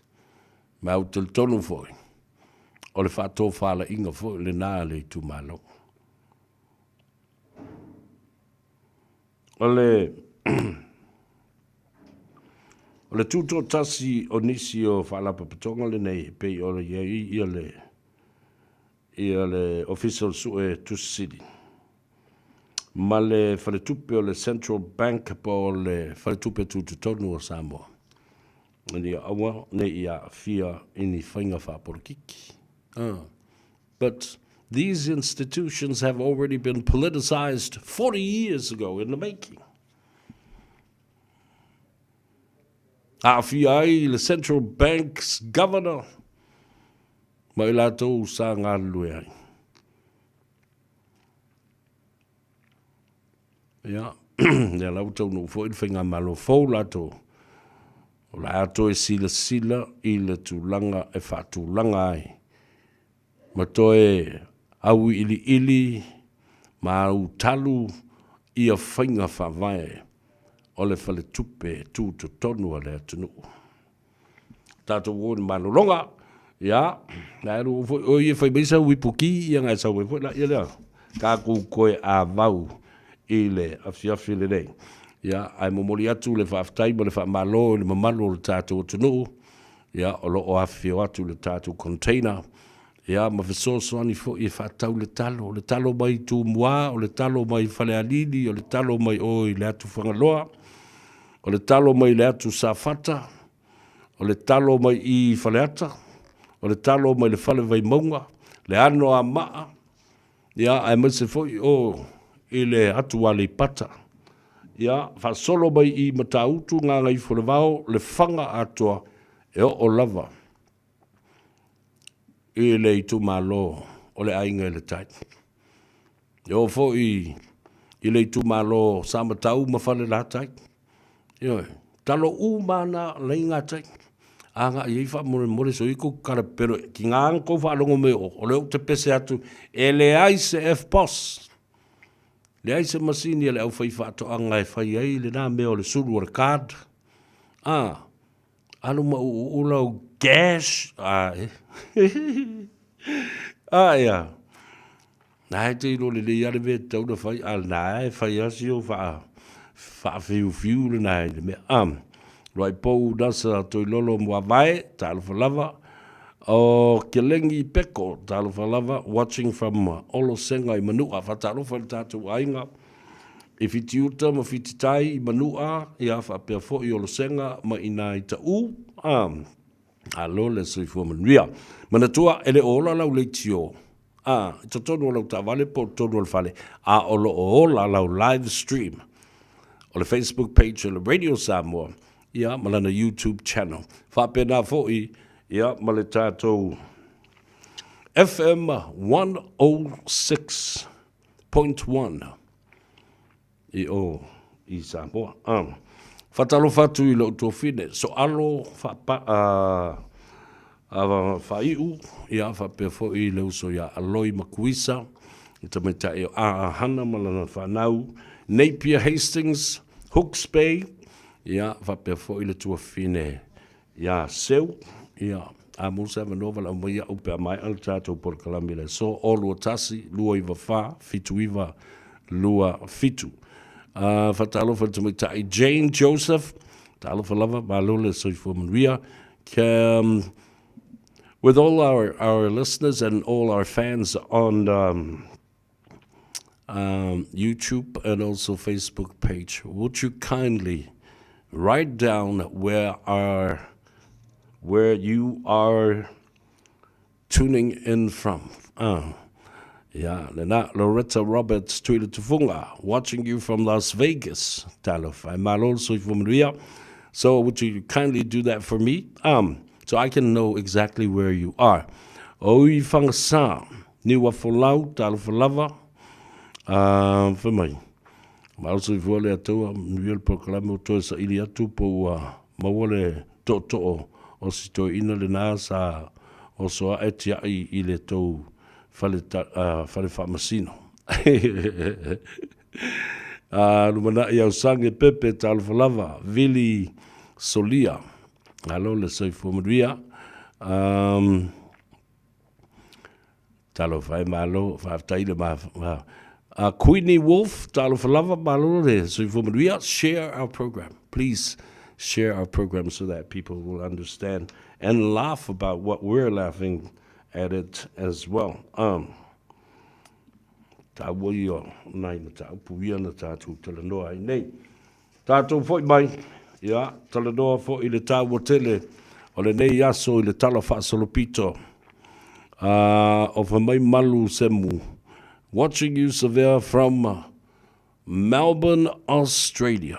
Yeah, nai mafuta mai ai lauso laumua tasi toa. Watching you from south of California. Talofatu ya tautou. o le mamalu o Samoa o lala mapapa o le malo tele o Amerika. Loto au sia pasia, tal flava, fele ke wala au mai ai.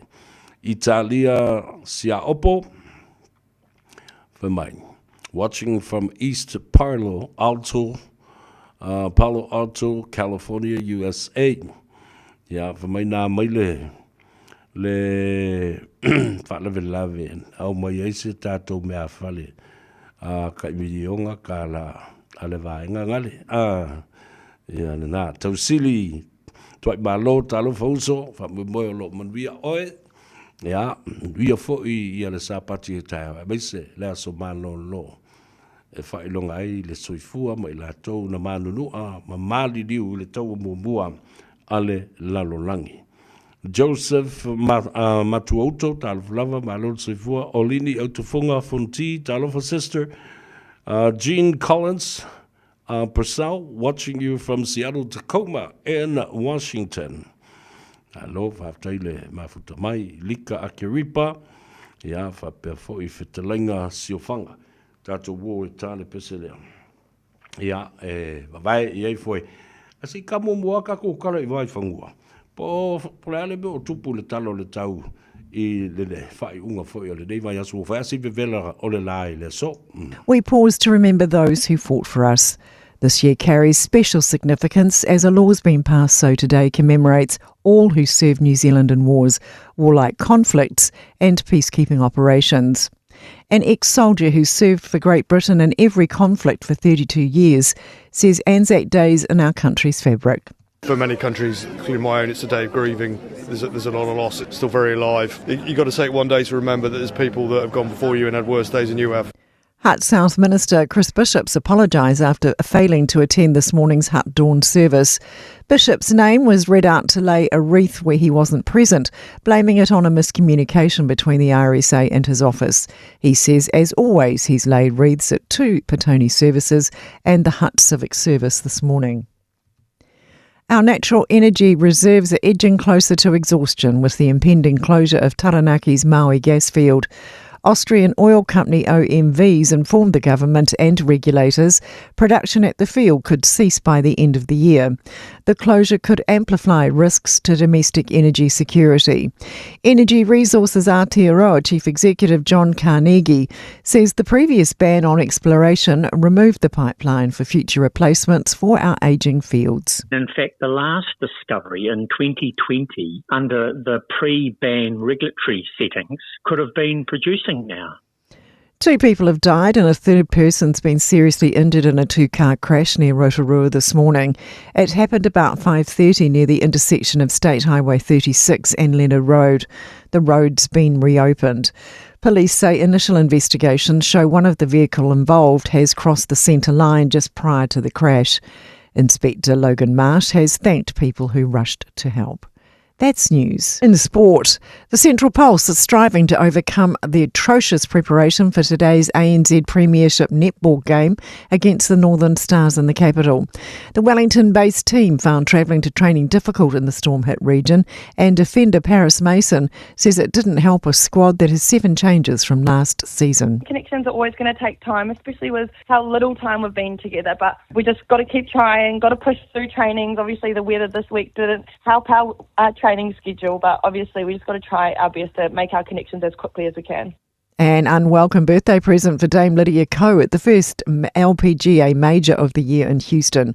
Ko has missed the cut on her 29th birthday after shooting a 3-over par 75 to be 3 over across her first 2 rounds.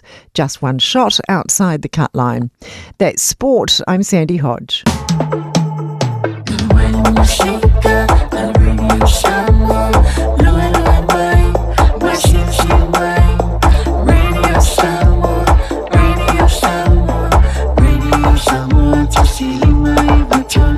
Radio Samoa.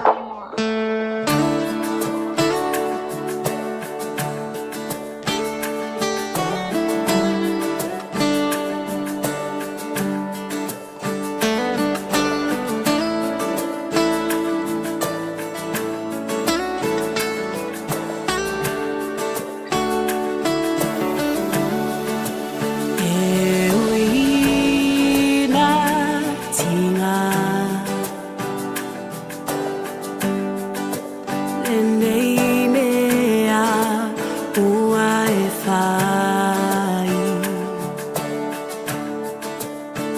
ai o te ono sa I pea ma le loto tau mawhai e ui nā tinga le nei mea ua e whai ai o te ono sa I pea ma le loto tau mawhai e tina le te o tala a tangata ai le mawhai talulo ua lofa na o le atua na te si la fia mea uma aluvia oe oe a soleanga o se umalo le tau tai o le vasa a tonu lava e toi ai se si whainga nau nau atu male alofa o nau lou vai vai Fia mafuta fa atasi le atua na te foa I mai e tina le te o tala a tangata ai le mawhai talulo ua lofa na o le atua na te si la fia mea uma aluvia oe oe a soleanga o se umalo le tau tai o le vasa a tonu lava e toi ai se si whainga tele awala le fili wana lepe tia lo ua lo fafa a maoli ma le lato tau mawhai e tinga le tele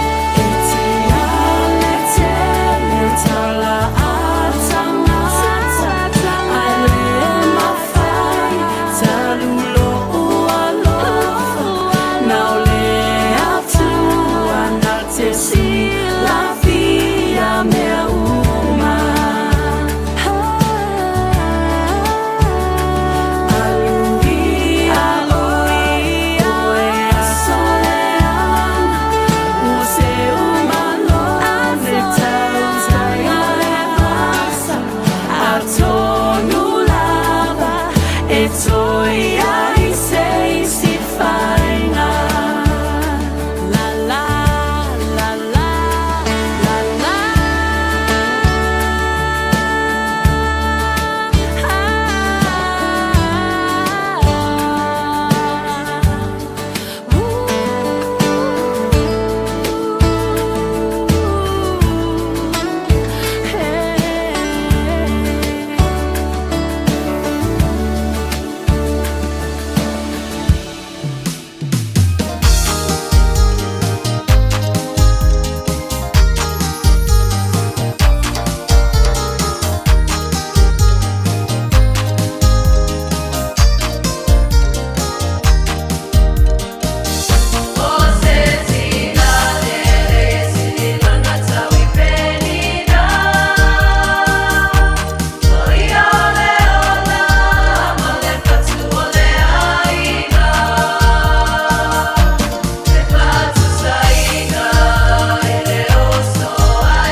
Na, le au tala vau o le e whakasa whasi to outa, lea sa whaia le lātou umu sanga I le mai asuna se I mawai atu nei, e se le mātango fia o le nā fōi maota, ia sa pasi atu le ta vale au tafa, mawawa I atu I le totoa, o le ekalesia e mai se fōi o ana paanga o alu mata mawhanau le whakasa I whasi to outa, ia male mātango fia fo I o le lātou maota tāpuai.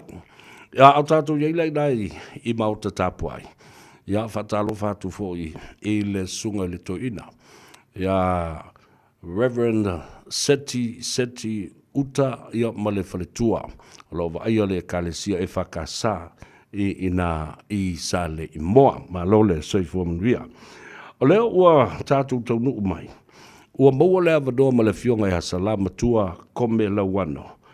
O le tamali ia ma le paanga tōtino le Radio Samoa ma le I atau savea.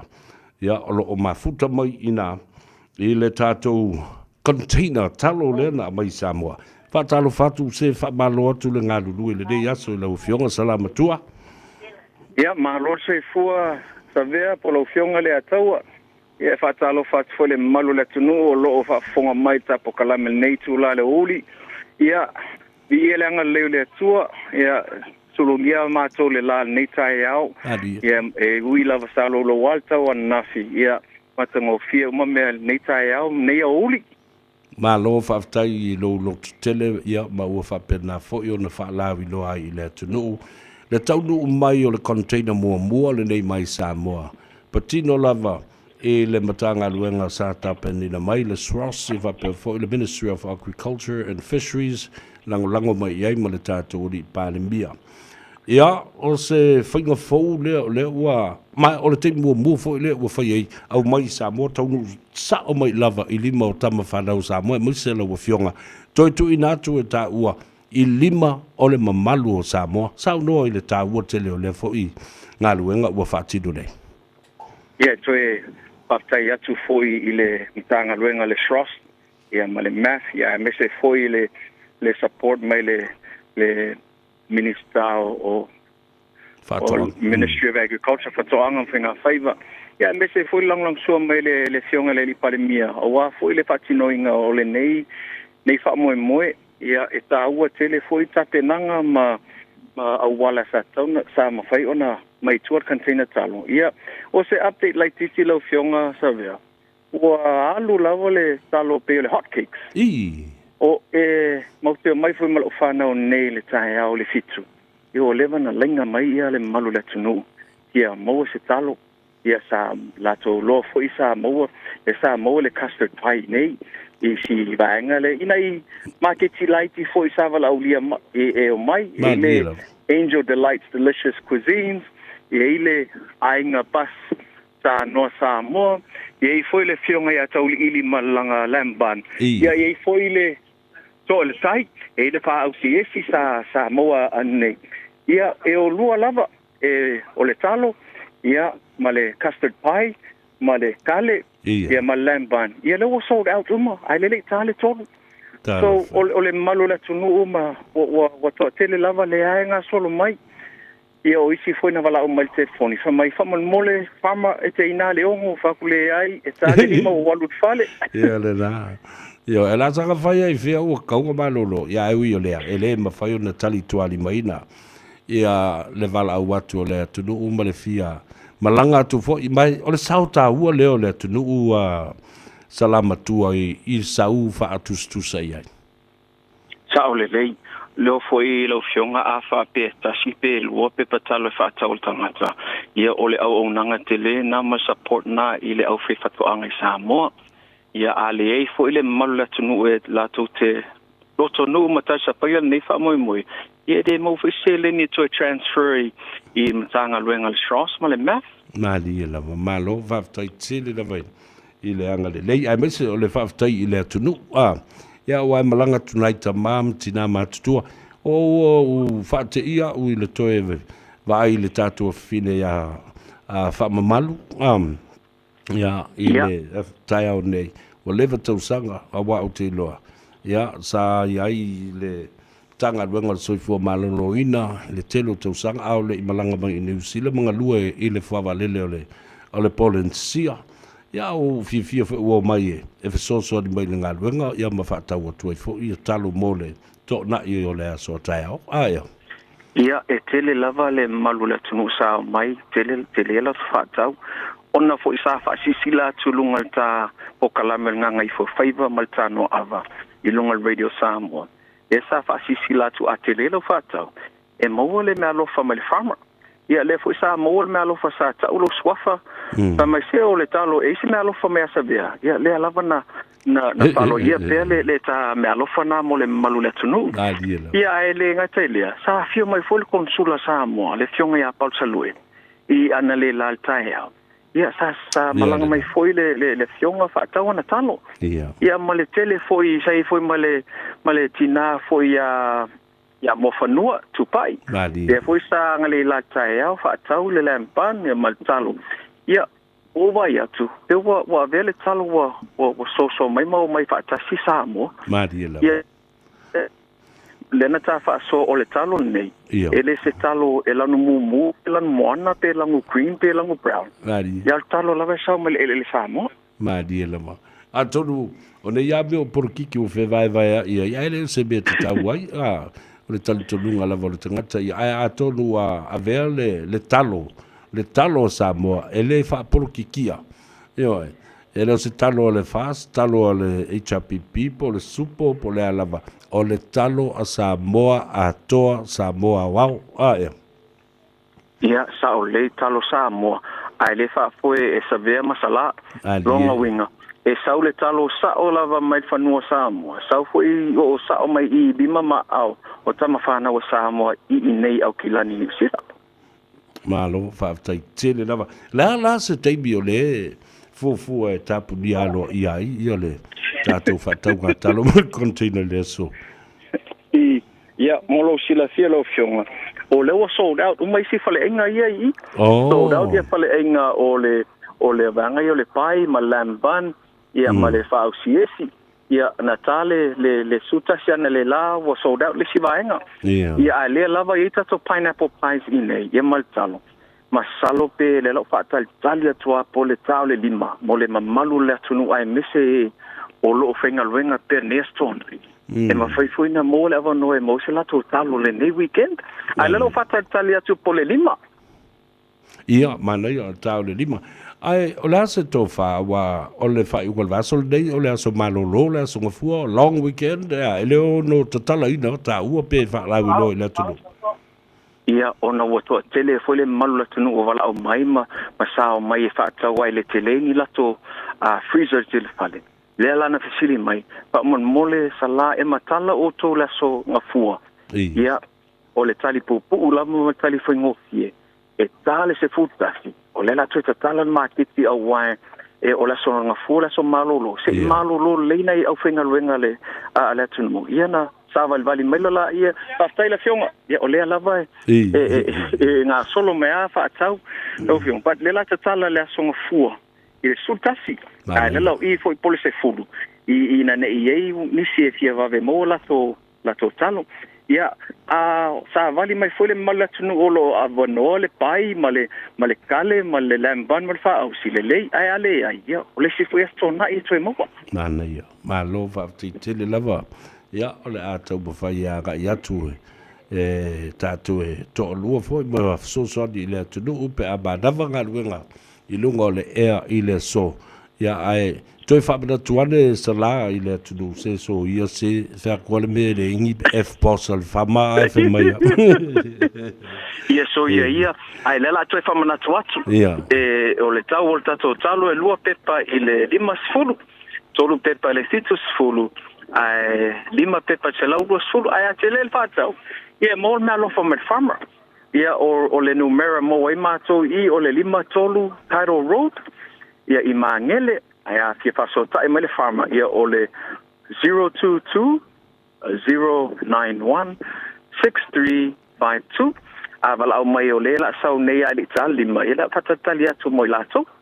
Ia, malo whafteitele lau whionga. Salama tua. Ia, ole atu itu ia tu pea, ma longo pui ali i pea le atu nuu i le tāpura kalame le isi i tu la leo o lo tutoe nei, ia ai whiloa i steimi. Ia, malo le, ngā lue malo le fo le tau ata i ai whasoi fuia mo le tem nei. Ia, soi fuia lo whionga, ia, pe fly, ia, whasoi fu Samoa, ia, tātou. Ia le da, talo whai. O lo tau wanga le lei Samoa, ia, le na. Ele o whapela o salama le a taua, ai, o lo tau wanga le lei le na i a tātou whai whato anga i Samoa. Le ala sa uu tu le. O isi kalonga kama i uria o uringa asiaka. Au kalo mapo le tu te wawa i le si teimi na talo i e mai le anoa ama. Kalonga asavea ma o le. O isi talo na mai i asau. Wawa i mantua o asau e papa. E ile meo le maa vo le pewe vai le maa lava. A ola ina se i mai pe ato le pu maa vo le talo. O le matua mapo le o talo o le na i tu malo. O le sifu i tu malo le na. Iosefatu i fou talo falava. Alo le soifu mria. Ia mautou umalava wha manu tonga fau. Ia ai le ngatu lea o Timo Ioane. Malo le soifu mria. Le atato uo. Ia tā le pese lea. E vavai i ai foe. Ia ma whamanui atu ai foe i ate. Oe malau whaafonga mai. I lunga ole ala tele i le so.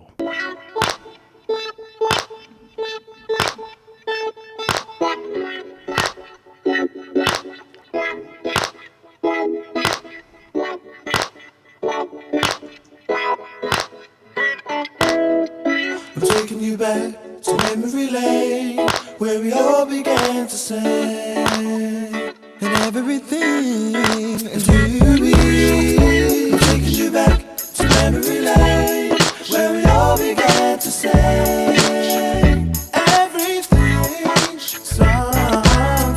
You are so incredible, and I can't stop thinking about you. And they wanna know which way to go to memory lane, and everybody wants to sing that song. I'm taking you back to memory lane, where we all began to sing, and everything and you. I'm taking you back to memory lane, where we all began to sing.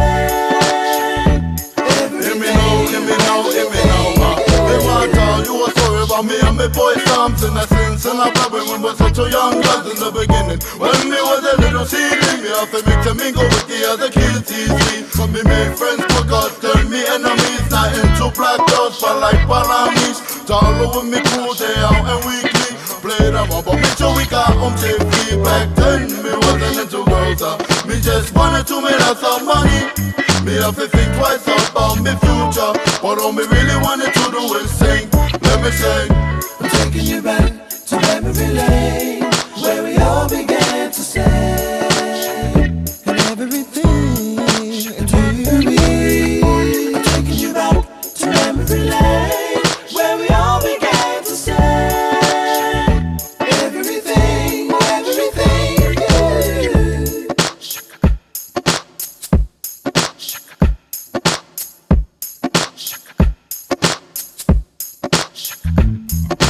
Let me take you back to my relay.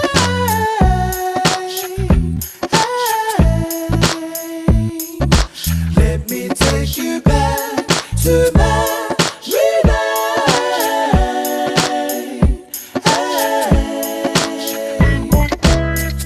I'm taking you back to memory lane, where we all began to sing, and everything and you. I'm taking you back to memory lane, where we all began to sing, everything, everything. I'm taking you back to memory lane, where we all began to sing. Let me take you back to memory lane, where we all began.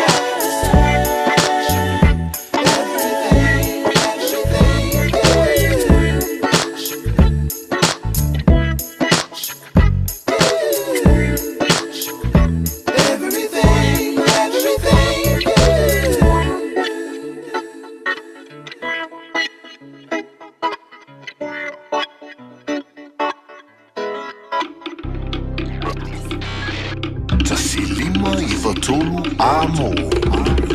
Radio Samoa.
Se failo antula na fabito mo le masina anto a perila a fa mai na stavale ya soyono e mo fu ile aso ile tongi e tasi lo fa ye foi le fa mama venga e se fulu 5% e pa u ile tongi so se tavale po le ala vole umi e te fa ngai nai e pa fa yo no pikile tavale mele mele vale le fa le olo mafangali fa pelo tanto ofisa au tu ya la fua pe mo mole te foi le fa le tali malo olo e fa mo tu ai ai nga fa pitoa lo ye le tanto insurance cover e te fili mai ai Di tupu se fala velave a olo o yeile fa mama avenga e yeile tanto account in New Zealand pe la for South for ile Mona Rentals e fa nga ile Pacific Easy pe fa nga for ile credit card e fa tino ile tongi na olo sa modi si fa mtalanga vala au Pacific Easy ile ovolu se lau o tasionono po numero ma sani au kilani o le lufi tu ono fitu iva fitu fa ma le lufi tu ono fitu iva valu fa matalo sanga e transfer o e ile Mona pe asisiane ile tanto Facebook o le Mona Rentals po le tanto upenga tawhai langi o le moanarentals.com. Moana Rentals o laupa anga e taitolo ina oe a o e malanga asiasi I Samoa. Oso. Son, fe o kausinga iau makari I la manga iau lau ka vali fou. La boi a museo uso. Bye. O le Enterprise Motor Group man ka. Wa uso yaid kaya wangi. Lei yang whakamoe lau whainga duenga. Ai o aku rea fia wa show lau ka mai lunga lau ala. Wa ma koinga ka vale. Piki apu SUV, van. So koinga ka vale ha. O wheet for cover. O le lima ongo fiku Great South Road man kau. Pe vile le over se lau lima o dua kodfa. Enterprise Motor Group man kau. Sa ili, fili, ma ave loa lau ta vale. O le kawashoa o lau kamufani inisiwa e tautua mo oe ma e pele ya te oe. O la mātau au aunanga ua iai a li matamaitai ua uma o nā o tauina e ngā lulue whaatasi ma so o tau au ma oe ma lau ainga ma so o se whaala putuputonga. Mātau te fitasoani e whautua ina oe ma lau whiliwhilinga te tau I teimi o whaafi tauli. Au aunanga e whaatuatua ina mo oe ma lau ainga I so se teimi. Cover Shore, here for you every step of the way.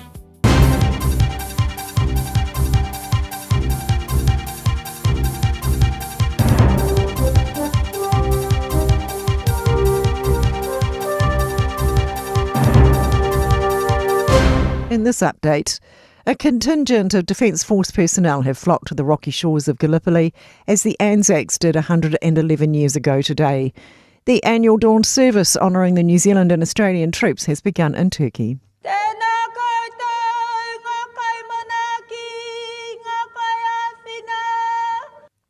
The Defence Force's John McLeod is leading commemorations for New Zealand at the Anzac commemorative site. More than 8,000 New Zealanders served in the 1915 Gallipoli campaign, with 2,779 making the ultimate sacrifice. An Iranian delegation has arrived in Pakistan ahead of US envoys Steve Witkoff and Jared Kushner for a second attempt at peace talks. US President Donald Trump has extended the ceasefire with Iran, but has also continued a blockade of Iranian ports. Defence Secretary Pete Hegseth says the US is in the driver's seat. We have all the time in the world. Iran has a historic chance to make a serious deal, and the ball is in their court. Contractors have worked through the night to clear the wreckage of a slip on Auckland's Hibiscus Coast Highway. A heavy deluge caused trees to come crashing down on a set of homes in Waiwera, forcing 18 households to evacuate. Emergency Management Minister Mark Mitchell says there's a risk of further slips up to 72 hours after an event like this. He says people need to use their own danger sense, report any potential slips and remove themselves until they've been checked. The Department of Conservation is encouraging people to get outside and embrace nature this Conservation Week. It's suggesting activities as simple as a short walk outside. DOC's South Island Regional Director Aaron Fleming says the outdoors can be a great place to spend valuable time with friends and family. In some ways we can take it for granted, so getting out there and understanding the role that we all need to play and that we can make a difference is really important. That's news. In sport, expect fireworks when the Stars tackle the Pulse in this afternoon's ANZ Premiership netball contest in Wellington. Star shooter Amelia Walmsley had 4 seasons with the Pulse before shifting north during the off-season. Pulse defender Paris Mason says the matchup against her former teammate is personal. Definitely going to be a bit funny watching her run out on the opposite side. I'm sure Wellington will welcome her home, even though she's against us, and she's staying with me after the game, but I said, you might have to get an Uber home if you beat me. American golfer Nelly Korda has a complete control of women's first major of the year in Texas. Korda has a record equalling 6 shot halfway at 14 under par. Lydia Ko has missed the cut by 1 shot at 3 over. And the Celtics have taken a 2-1 lead over the 76ers in their first round NBA playoff series. That's sport. I'm Sandy Hodge. Tala falava o le siufonga le neo Samoa, le Radio Samoa.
Say it's a room,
Atonga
Ia le na whawhiwhianga sui whiwhiloi o le nei aso to na I tāwalunga I ai ngā ruenga uma o le nei vai aso.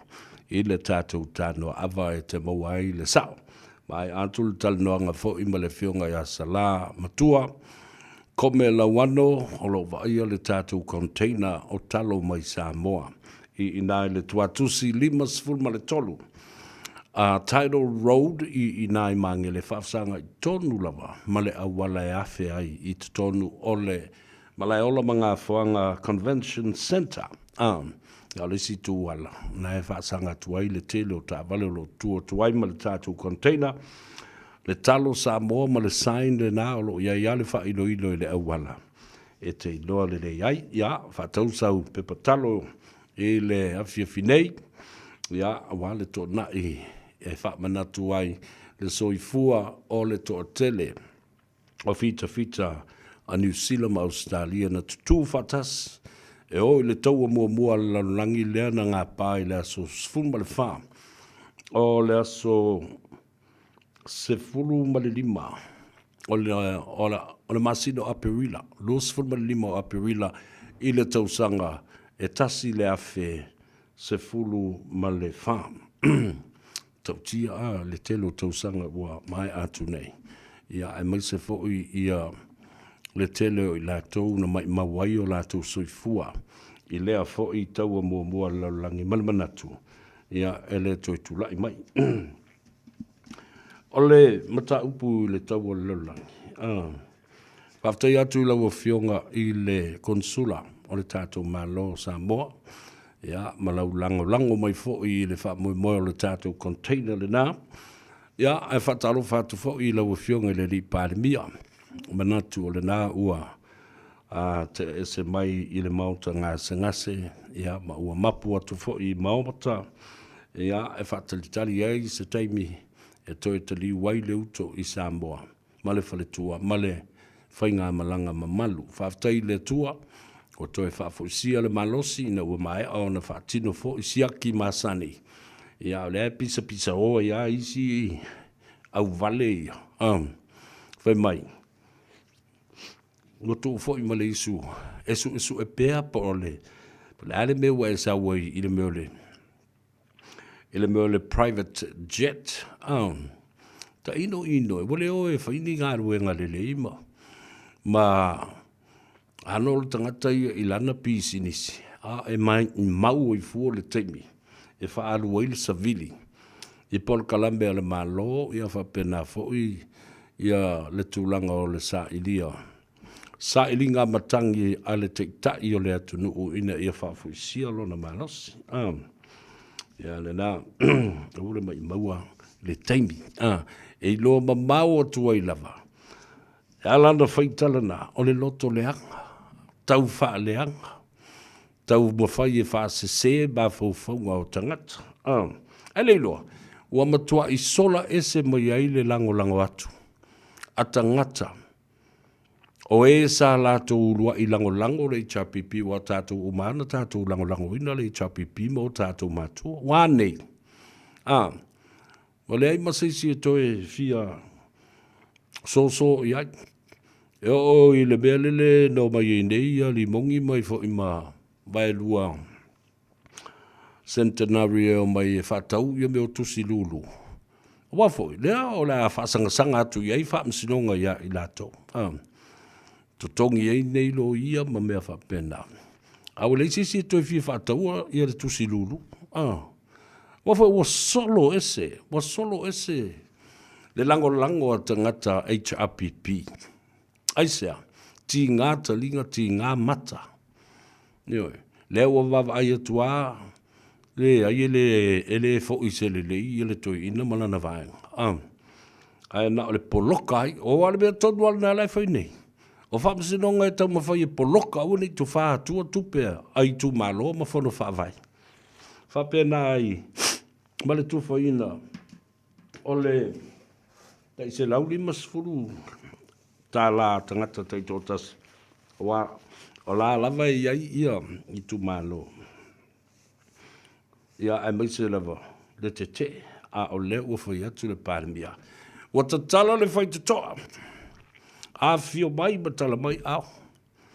E la rale si mea mātanga le nale o watula I mai nei. O le eso e tupe atu nei ma whaatau lulu.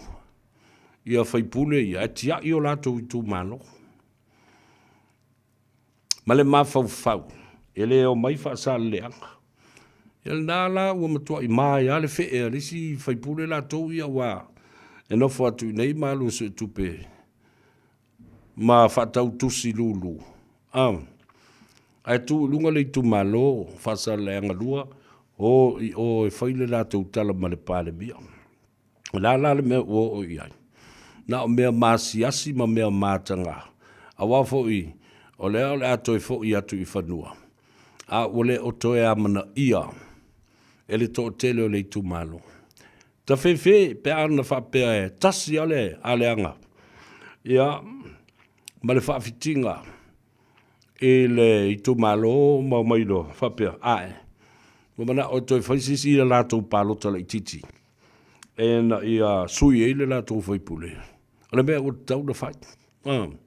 A talo fa tu le uso ya se Yuli. Willy Yando, malole se fu ben via uso. Ya, malaki sa nele, talo fa lava, tam Tanoa Ava, malo le se fu ben via. Ya, fa per fo I nisi la laulua, talo fa lava malo le se ala e lua. O Tai Walton, talo fa lava malo le se fua. Franco Sidiola A, malo le se fu ben via, va tai. Ia le mafuta mai tufa le tātou por kalame I nei a mawhai foi. O na mālamala mai, masila fia ele tō tele o le atunu. Today is the day of remembrance for the fallen soldiers and comrades for Australia and New Zealand, military forces, those that participated in the First World War. Ile tausanga afil salaus fun malfa. Ole Anzac Day. Ole taimi mo le o tu fatasi ai ba sili mai le malo tele o Peletania. I fita ole malo o New Zealand, male malo o Samoa, o malo Australia, lena whaingoina o le Anzac Day, po le Anzac Australia and New Zealand Army Corps. A day to commemorate the service of Australian and New Zealand soldiers that fought and died in the outbreak of World War I in 1914 for their bravery and the courage. O fita na tu fatasia ele malo New Zealand, ma le malo Australia, ina ia lalango atu I le taua I Europa, e sosoani ai. I vai ngā au ale malo tele o Peletania. Me o le taua mumole la langi na tu fatasia, fita Australia, New Zealand, sosoani atu le malo tele o Peletania. O le aso luas fulma lima o Aperila, I le awhiwa se laus fulma lima. Na malanga ai ia fita nei New Zealand Australia. I le pitanu o Kalibali I le malo Turkey po Taki. Ina ia lato tauli maina. Ma ia oso whai ai ia le nau whanga tū tonu. Ua whai ngoino Istanbul. Ia ai peitai. Nau atu. Na ma whaate ia ina ua tau nuu ia wa tau o fita I le sami. E tūlau ele loa. E whaisi maua lunga mai o le maunga ma le talingalu. Sala lafi ai fita o le malo take po Turkey. E whaitau wafe ma afe fita Australia ma New Zealand ma Peletania na mali liwai I le osa whainga le nao. A wafa wale mawhai ele ise be e ta lai a toa le matawhanga. Ia, ma le mafuanga le na. Na manatu ai ia fita nei o Peletania, Australia ma New Zealand. Ai wana o se tasia se aso e whaatulanga i leo se whainga leo. Ona mai alo leo. Pe o le mele na whai nei Amerika i leo se whainga leo so mua lava i Iran. Manatu e tasi ale pomuina i le aso na e tasi the first 24 hours, then the war would end. Ala mena tupu. Tui titi a lua tausanga. Ele ma whai o na tauwhi ia le taua. Ma wha wau o tuai lava. Se ia o ina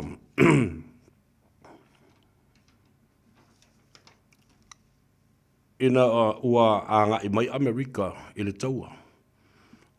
Sau masiamani, Falani, Lucia.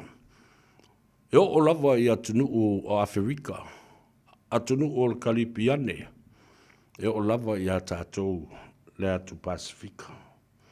Matautia, ia lea fo i vaenga. Ai, le mafu ango le taua lea. Whamai o le tau mawhanawhana o le awhi visa lau sifu malawha. The summer of 1914. Na tangata wale inai ia se tasi o te itai o le malo o Austria. Le tangata swafo ia Archduke Franz Ferdinand of Austria and Hungary was assassinated in Sarajevo by forces of Serbia. Tangata la le na tuu e avea matupu o Austria ma Hungary. Lena fasiotia o ila. Na manatu e loa ia le atunu ule o Austria. O le ao so fai Serbia. Appetite o Serbia. Lesi fo ia atunu ule na sa wale tangata le na fasiotia le tupu. Ia e iei fo i tangata la tau te lango iai. E lango mai iai Lucia. Ia, le ala na fia iloma ma le atunu o Peletania. The British Empire got involved. Great Britain was the greatest power on earth at that time. I le fai mea iai Amerika. Ma le milikeli a Amerika. Ia Peletania le na vai te mea mana tō i. Na o lava i le tala whaasoropito Amerika. Na ngā i mai lava ia le Peletania. The Great British Empire of the time. Ma whaato i lalo fo i fita o le mano tele o Amerika. I le teimile nā, a Peletania has the greatest military force ever. Mea lava tau fita. Had the greatest economy and trade. Le se atunu o lalagi whatustusa i ai. Le malosi i le tulanga lona te mau a inga ma whewhata wa inga. Greatest aviation and warships. No tautia o na waa i le ngātai whale, wātau, whapena fo i whawale le tau. Awa o Peletania, pei o se vaenga lea, o le tū ma le anga ale ai ngā tupu.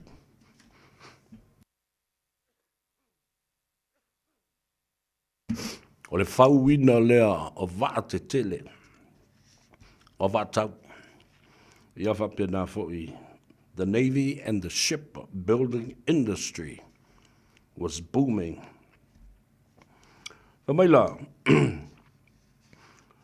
o nā vātau ai lo lea o Peletania manatua foi. Lea wata watoa, the greatest empire of Peletania, Alfiai, Skotilani, Ayalani, o Welese, Wales. Peo le ato unei atu whatasiloa wata uloa o le malo tele o Peletania. Al whalawe lawe, i le ibana o iei le atunu o Ayolani. E whalawe lawe atu i a Peletania, i le pūlenga o ona tangata. Nana fula nana tula i elo fo ima. Ma le malo si a mani la tau i elona vai tau ina ua whaato a mae a ona whaafaya ina i se tau o tele i le vāo si a mani mawhalani. Mafu angala lina. Na wawai atu Peletania.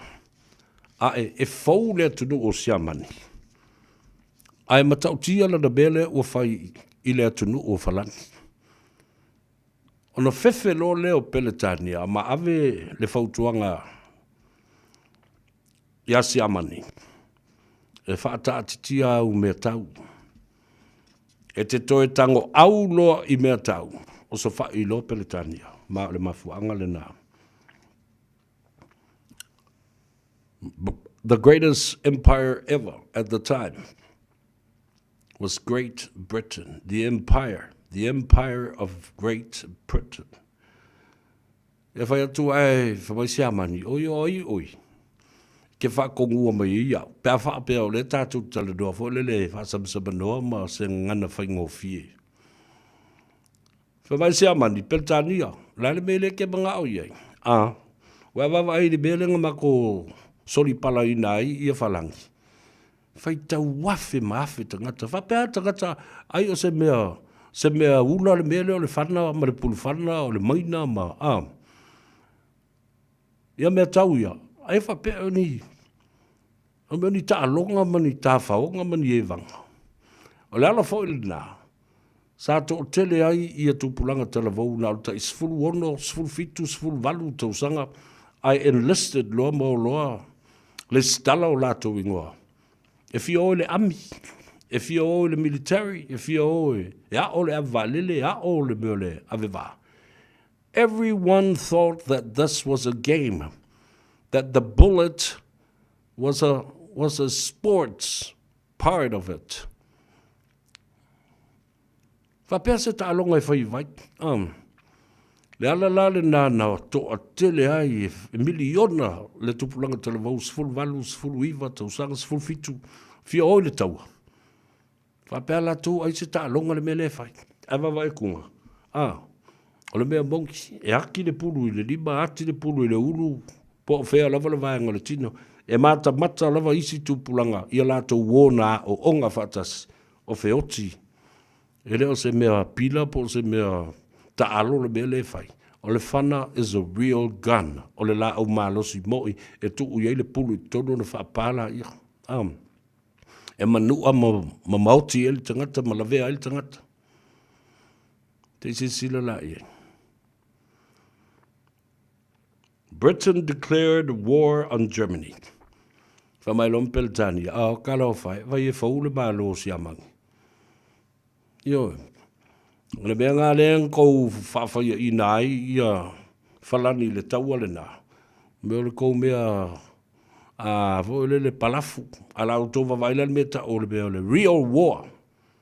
That's exactly when Britain declared war on Germany and forced the USA, the United States, to join the war. O mai Lucia. O mai Europa, toe o mai mawhalani, Italia, ma Austria.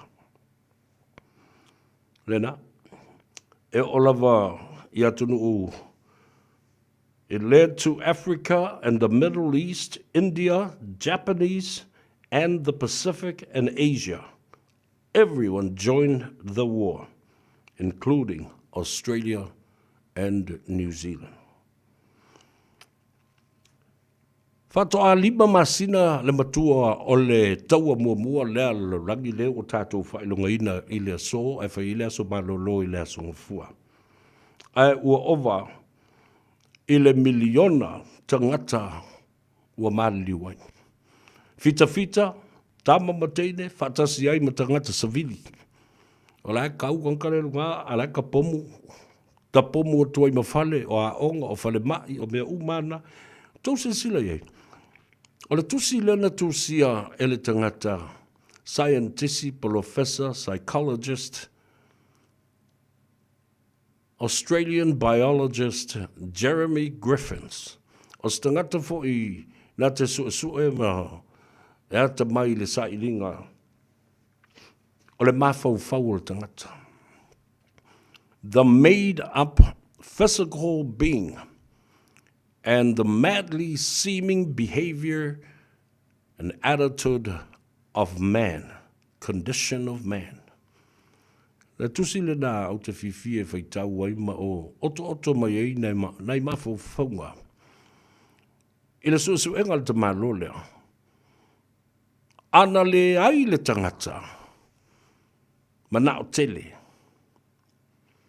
Le tangata ua le whaamalia ina lona loto. Mana o fua. I le mea le te tau. Ona o iai la na pule. Ua whaasili au pule. Ona o le mafau le anga o le tangata. Manatu whaapito. Ua na o ia. Manai tangata e manuia ai le mea lea. Mea na sa tupu mai te itai o atunu o lalangi. Ti le vai tau. In the birth of the 19th and 20th century. Nino winga. E lea nga o mafau whaunga tangata ia nea mafau ai nei bei nei o taua. Lea la o toi whanau mai. Ma toi whatepa i eile la rolangi. Tai ia o tūlai mai nei pe o Donald Trump. Aua ne i te tēnei lau whina ngalo. Lea ia taua le a tau sa vea lea o te tau o tuai i a te oe. E o foi lava i le mamalu o Samoa o lalam papa au le malo tele o Amerika. Lea o tau vava ai atu nei i ai le mea lea. Wale o tau iai se tangata Amerika mas tangata anu o Amerika e saunga le mu. No one of the United States residents or citizenship is feeling safe at all anymore. Why? Your president started the war. I say, whaoso isi awari i whamai. E iai mea lai te tono o Iran, oa, uranium, minerals, and most of all, the golden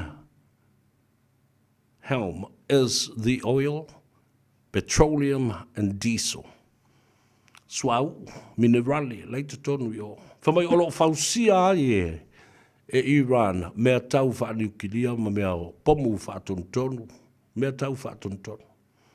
Aia, e o atu, le aima se mea o iei. Tutusa le leile excuse la, ma le mea na whai a Iraq. Ma mea lai whai a Iraq, el to ino Saddam Hussein. Ia mea tau whaaniukilia. E alu sa i ringa Amerika. E o atu, e mai, e le aima se mea tasi. A ua 4 miliona tangata ua fasiotia, i le mea. Le ala ua o mai le vai te mile nei. Le ua vava ai nei, ua le mawhai e Donald Trump. Ona toi tā ofi mai le taua. E whaafefe atu e leisi malo. Ai whai mai le malo o Iran, le na tā ua o Pelesia i te tonu o le. O le fionpa ia le tua, i le teimi o taua o le malo Israelu. Ai kupito, ma alapi. Whetaua inga o tangata nei. Ai o tangata nao mai le manawa e tas. Manawa wai. Manawa o le toi ina o APR amo.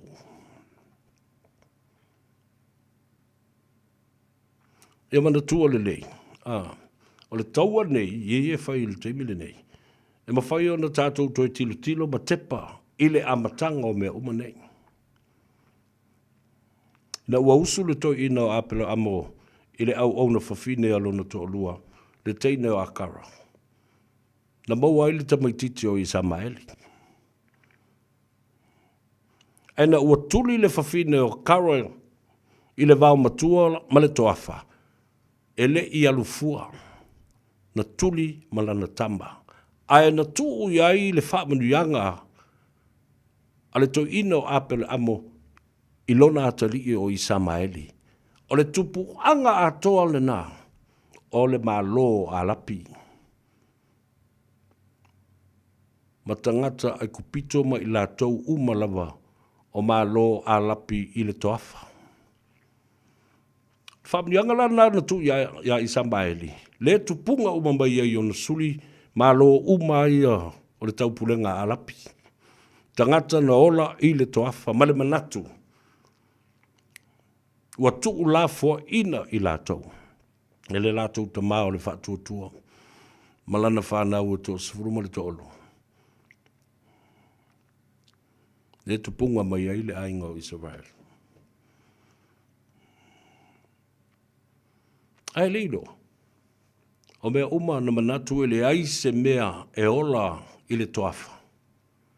Ai ale aulo na puna mai ai. Minerale o le aulo faa pe fo'i male swau. Dea la o toi o mai lau langi me tilo atu i mea na maua i lima. O tangata na tupunga mai sulu ngā titio i Samaeli. Dea o toi mana umai. Aia. It comes at a cost. And what is that? The life of people. A le o ti ngā tangata. E le toi mawhai o na toi wha mamulu mai e suli o Isamaeli se mea i se tangata. E se atu.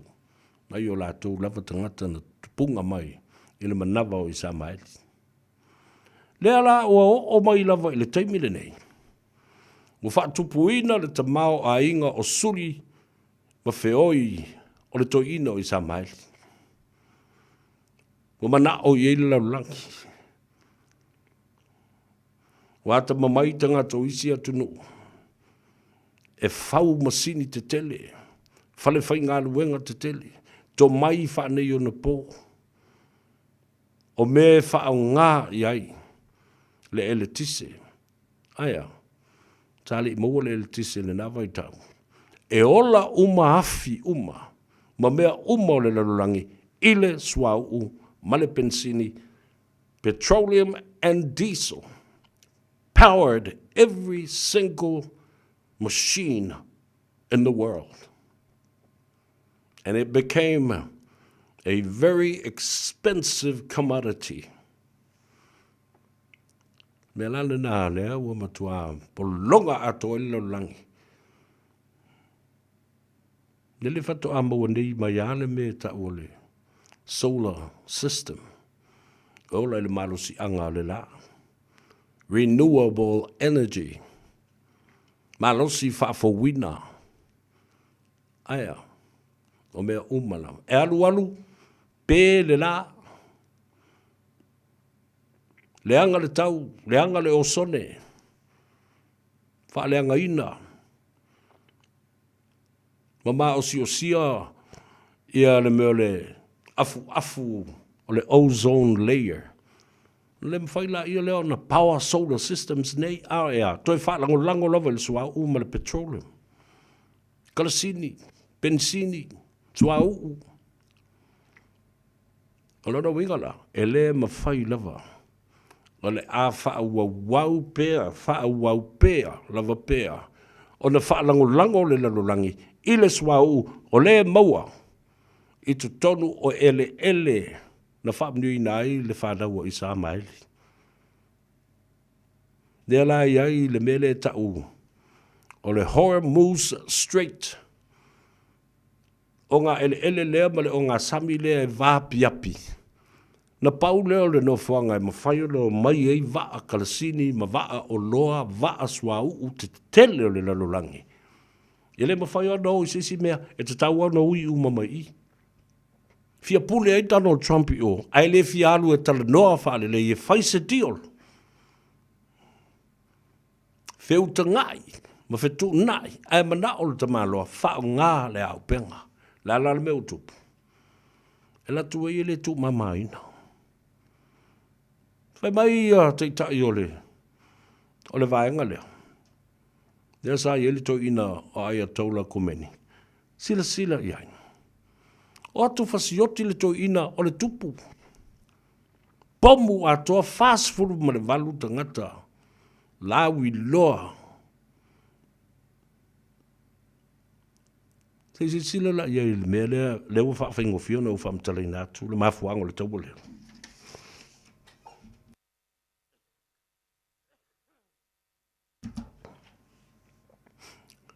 Oi ale ika pe alwaku sesi faise mea le anga i lau kamam.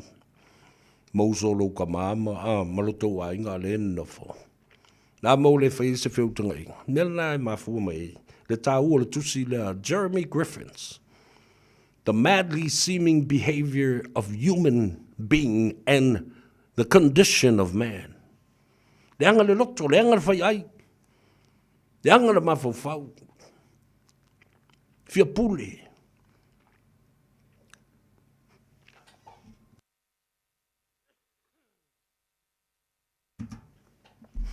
E le mana o e whao ngā le vale lei. Diplomatic, bilateral relationships to negotiate and to facilitate a peaceful treaty. Amana masal toto.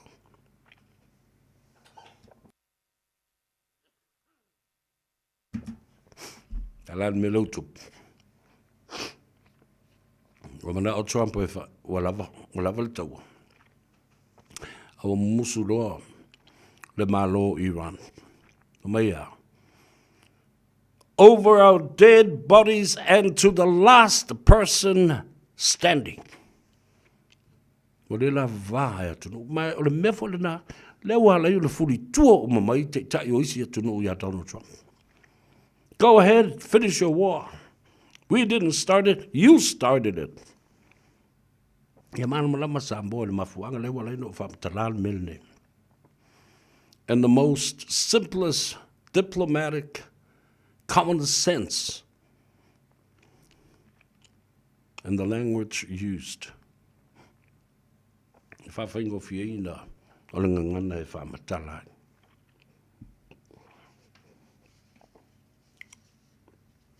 Tato wo tala pese fo imai.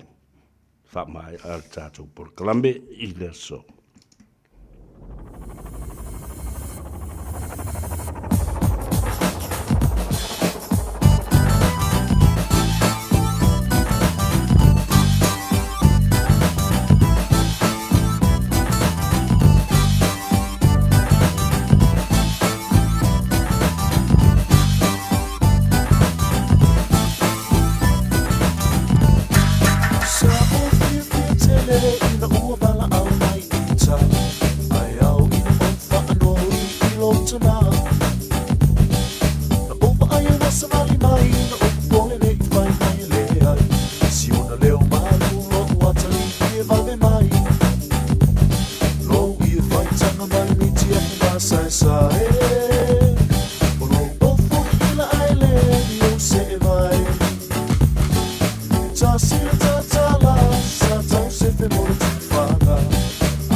Tamasani ai, wasole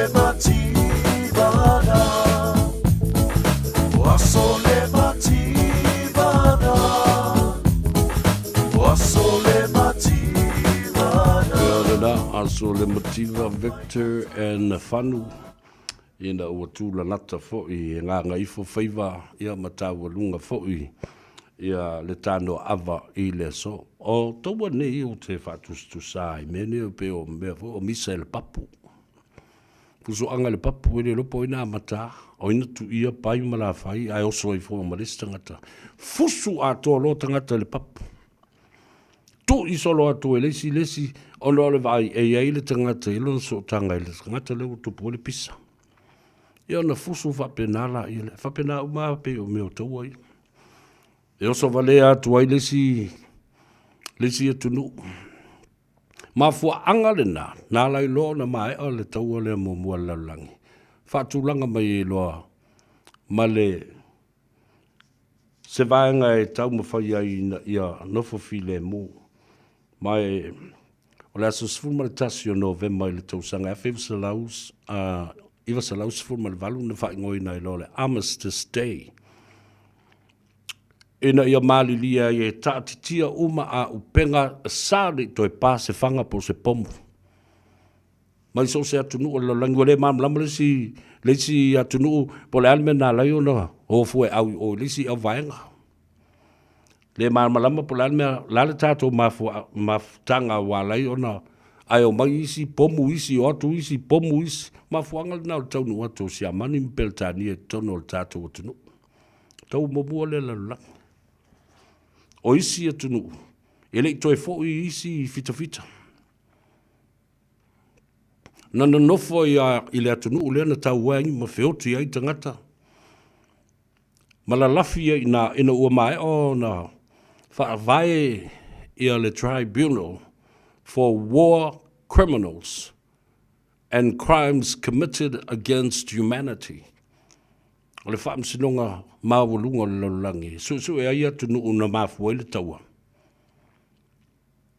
Ina ua mai ala o na sainia le whengainga le nai le aso sifurma le tasi o le masina o November i le tausanga e awhiu se lau sifurma le valu. O na toe sainia fo i leo leisi whengainga muli ane ile tausanga lava le na e ta ua the Treaty of Versailles. The Treaty of Versailles blaming and sanctions put on Germany who started the war. Ia talo fai. No tuai lava fita fo i mai Peletania mai isi atunu o Europa, mai isi atunu o Peletania, ma siamani, ma nofo ia lo ma ele o Samoa. O le ala tonu ale nao le taunu watu, o le tele, o tātou tino Afakasi, ma toto Afakasi. Tulou le ngangana.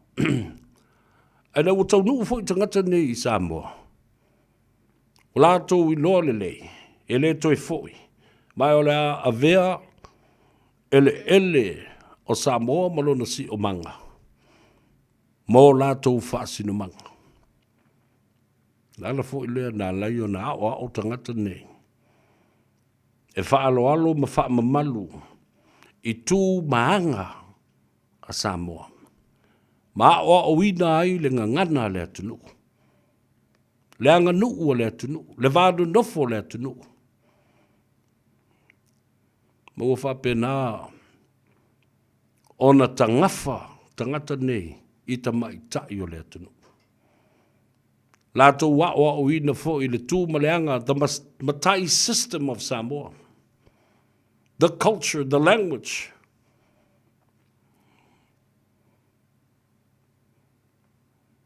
Le tele ia o mea na whaia e tangata nei. Ina ua lātou i loa o Samoa o le lātou whaasinu manga.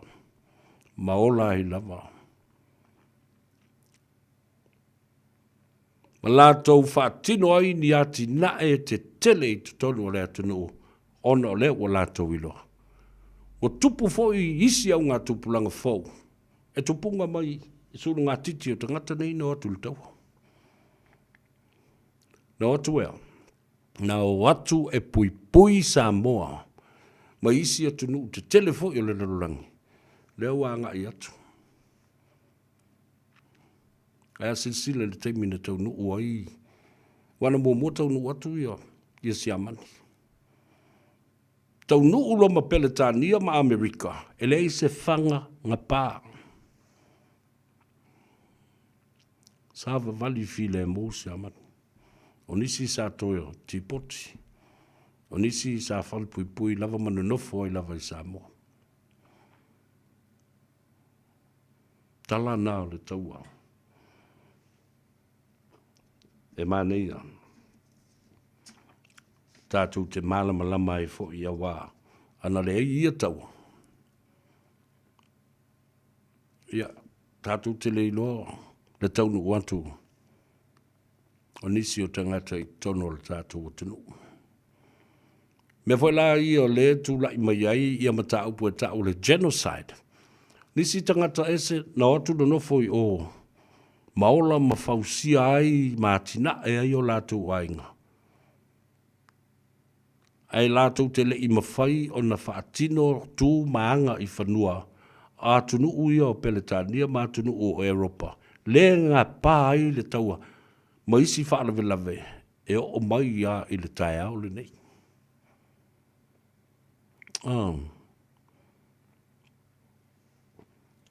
Bela nana tupu o tato. Nowadays, we should not resort to violence anymore and to war. I thought we're better human beings than before. Tele awala, diplomatic solutions, foreign policy. E mawhai ai o na whai le whetausia inga le lei o le vāo malo. E pangalea. From time to time, e iai lava te ngata e ese fo ilo lātou fausanga. E le mana na o e tausi se file mo. Tangata e mana na o e tau se taua ono i lātou. E le to e tau se taua Samoa i se tangata. Na o le taua o mawhaufunga ma le taua o le fina wina o le ami o tonu o le atua. Ma le alofa whaasafua i tangata uma. Ai mea lava lea. Te mana tua i lava le tala mātou te maa. Whamaila vea. E na o le tasi le upu a le atunu o le nei o Samoa. Ai tino fia o mai fo i maisi atunu o le langi maa o fia ai. Na le tasi a le upu. E lua na matai tusi. Si pela ngō fie, wha leo ngō fie, tau ngō fie. Ai 4 miliona tā la. E tausi ai mateu le upu le nao. O le vi, ma le a. O le va. O se upu e tau ngā tā tele. Lona tau e tausi ai. E va no nofo le lei.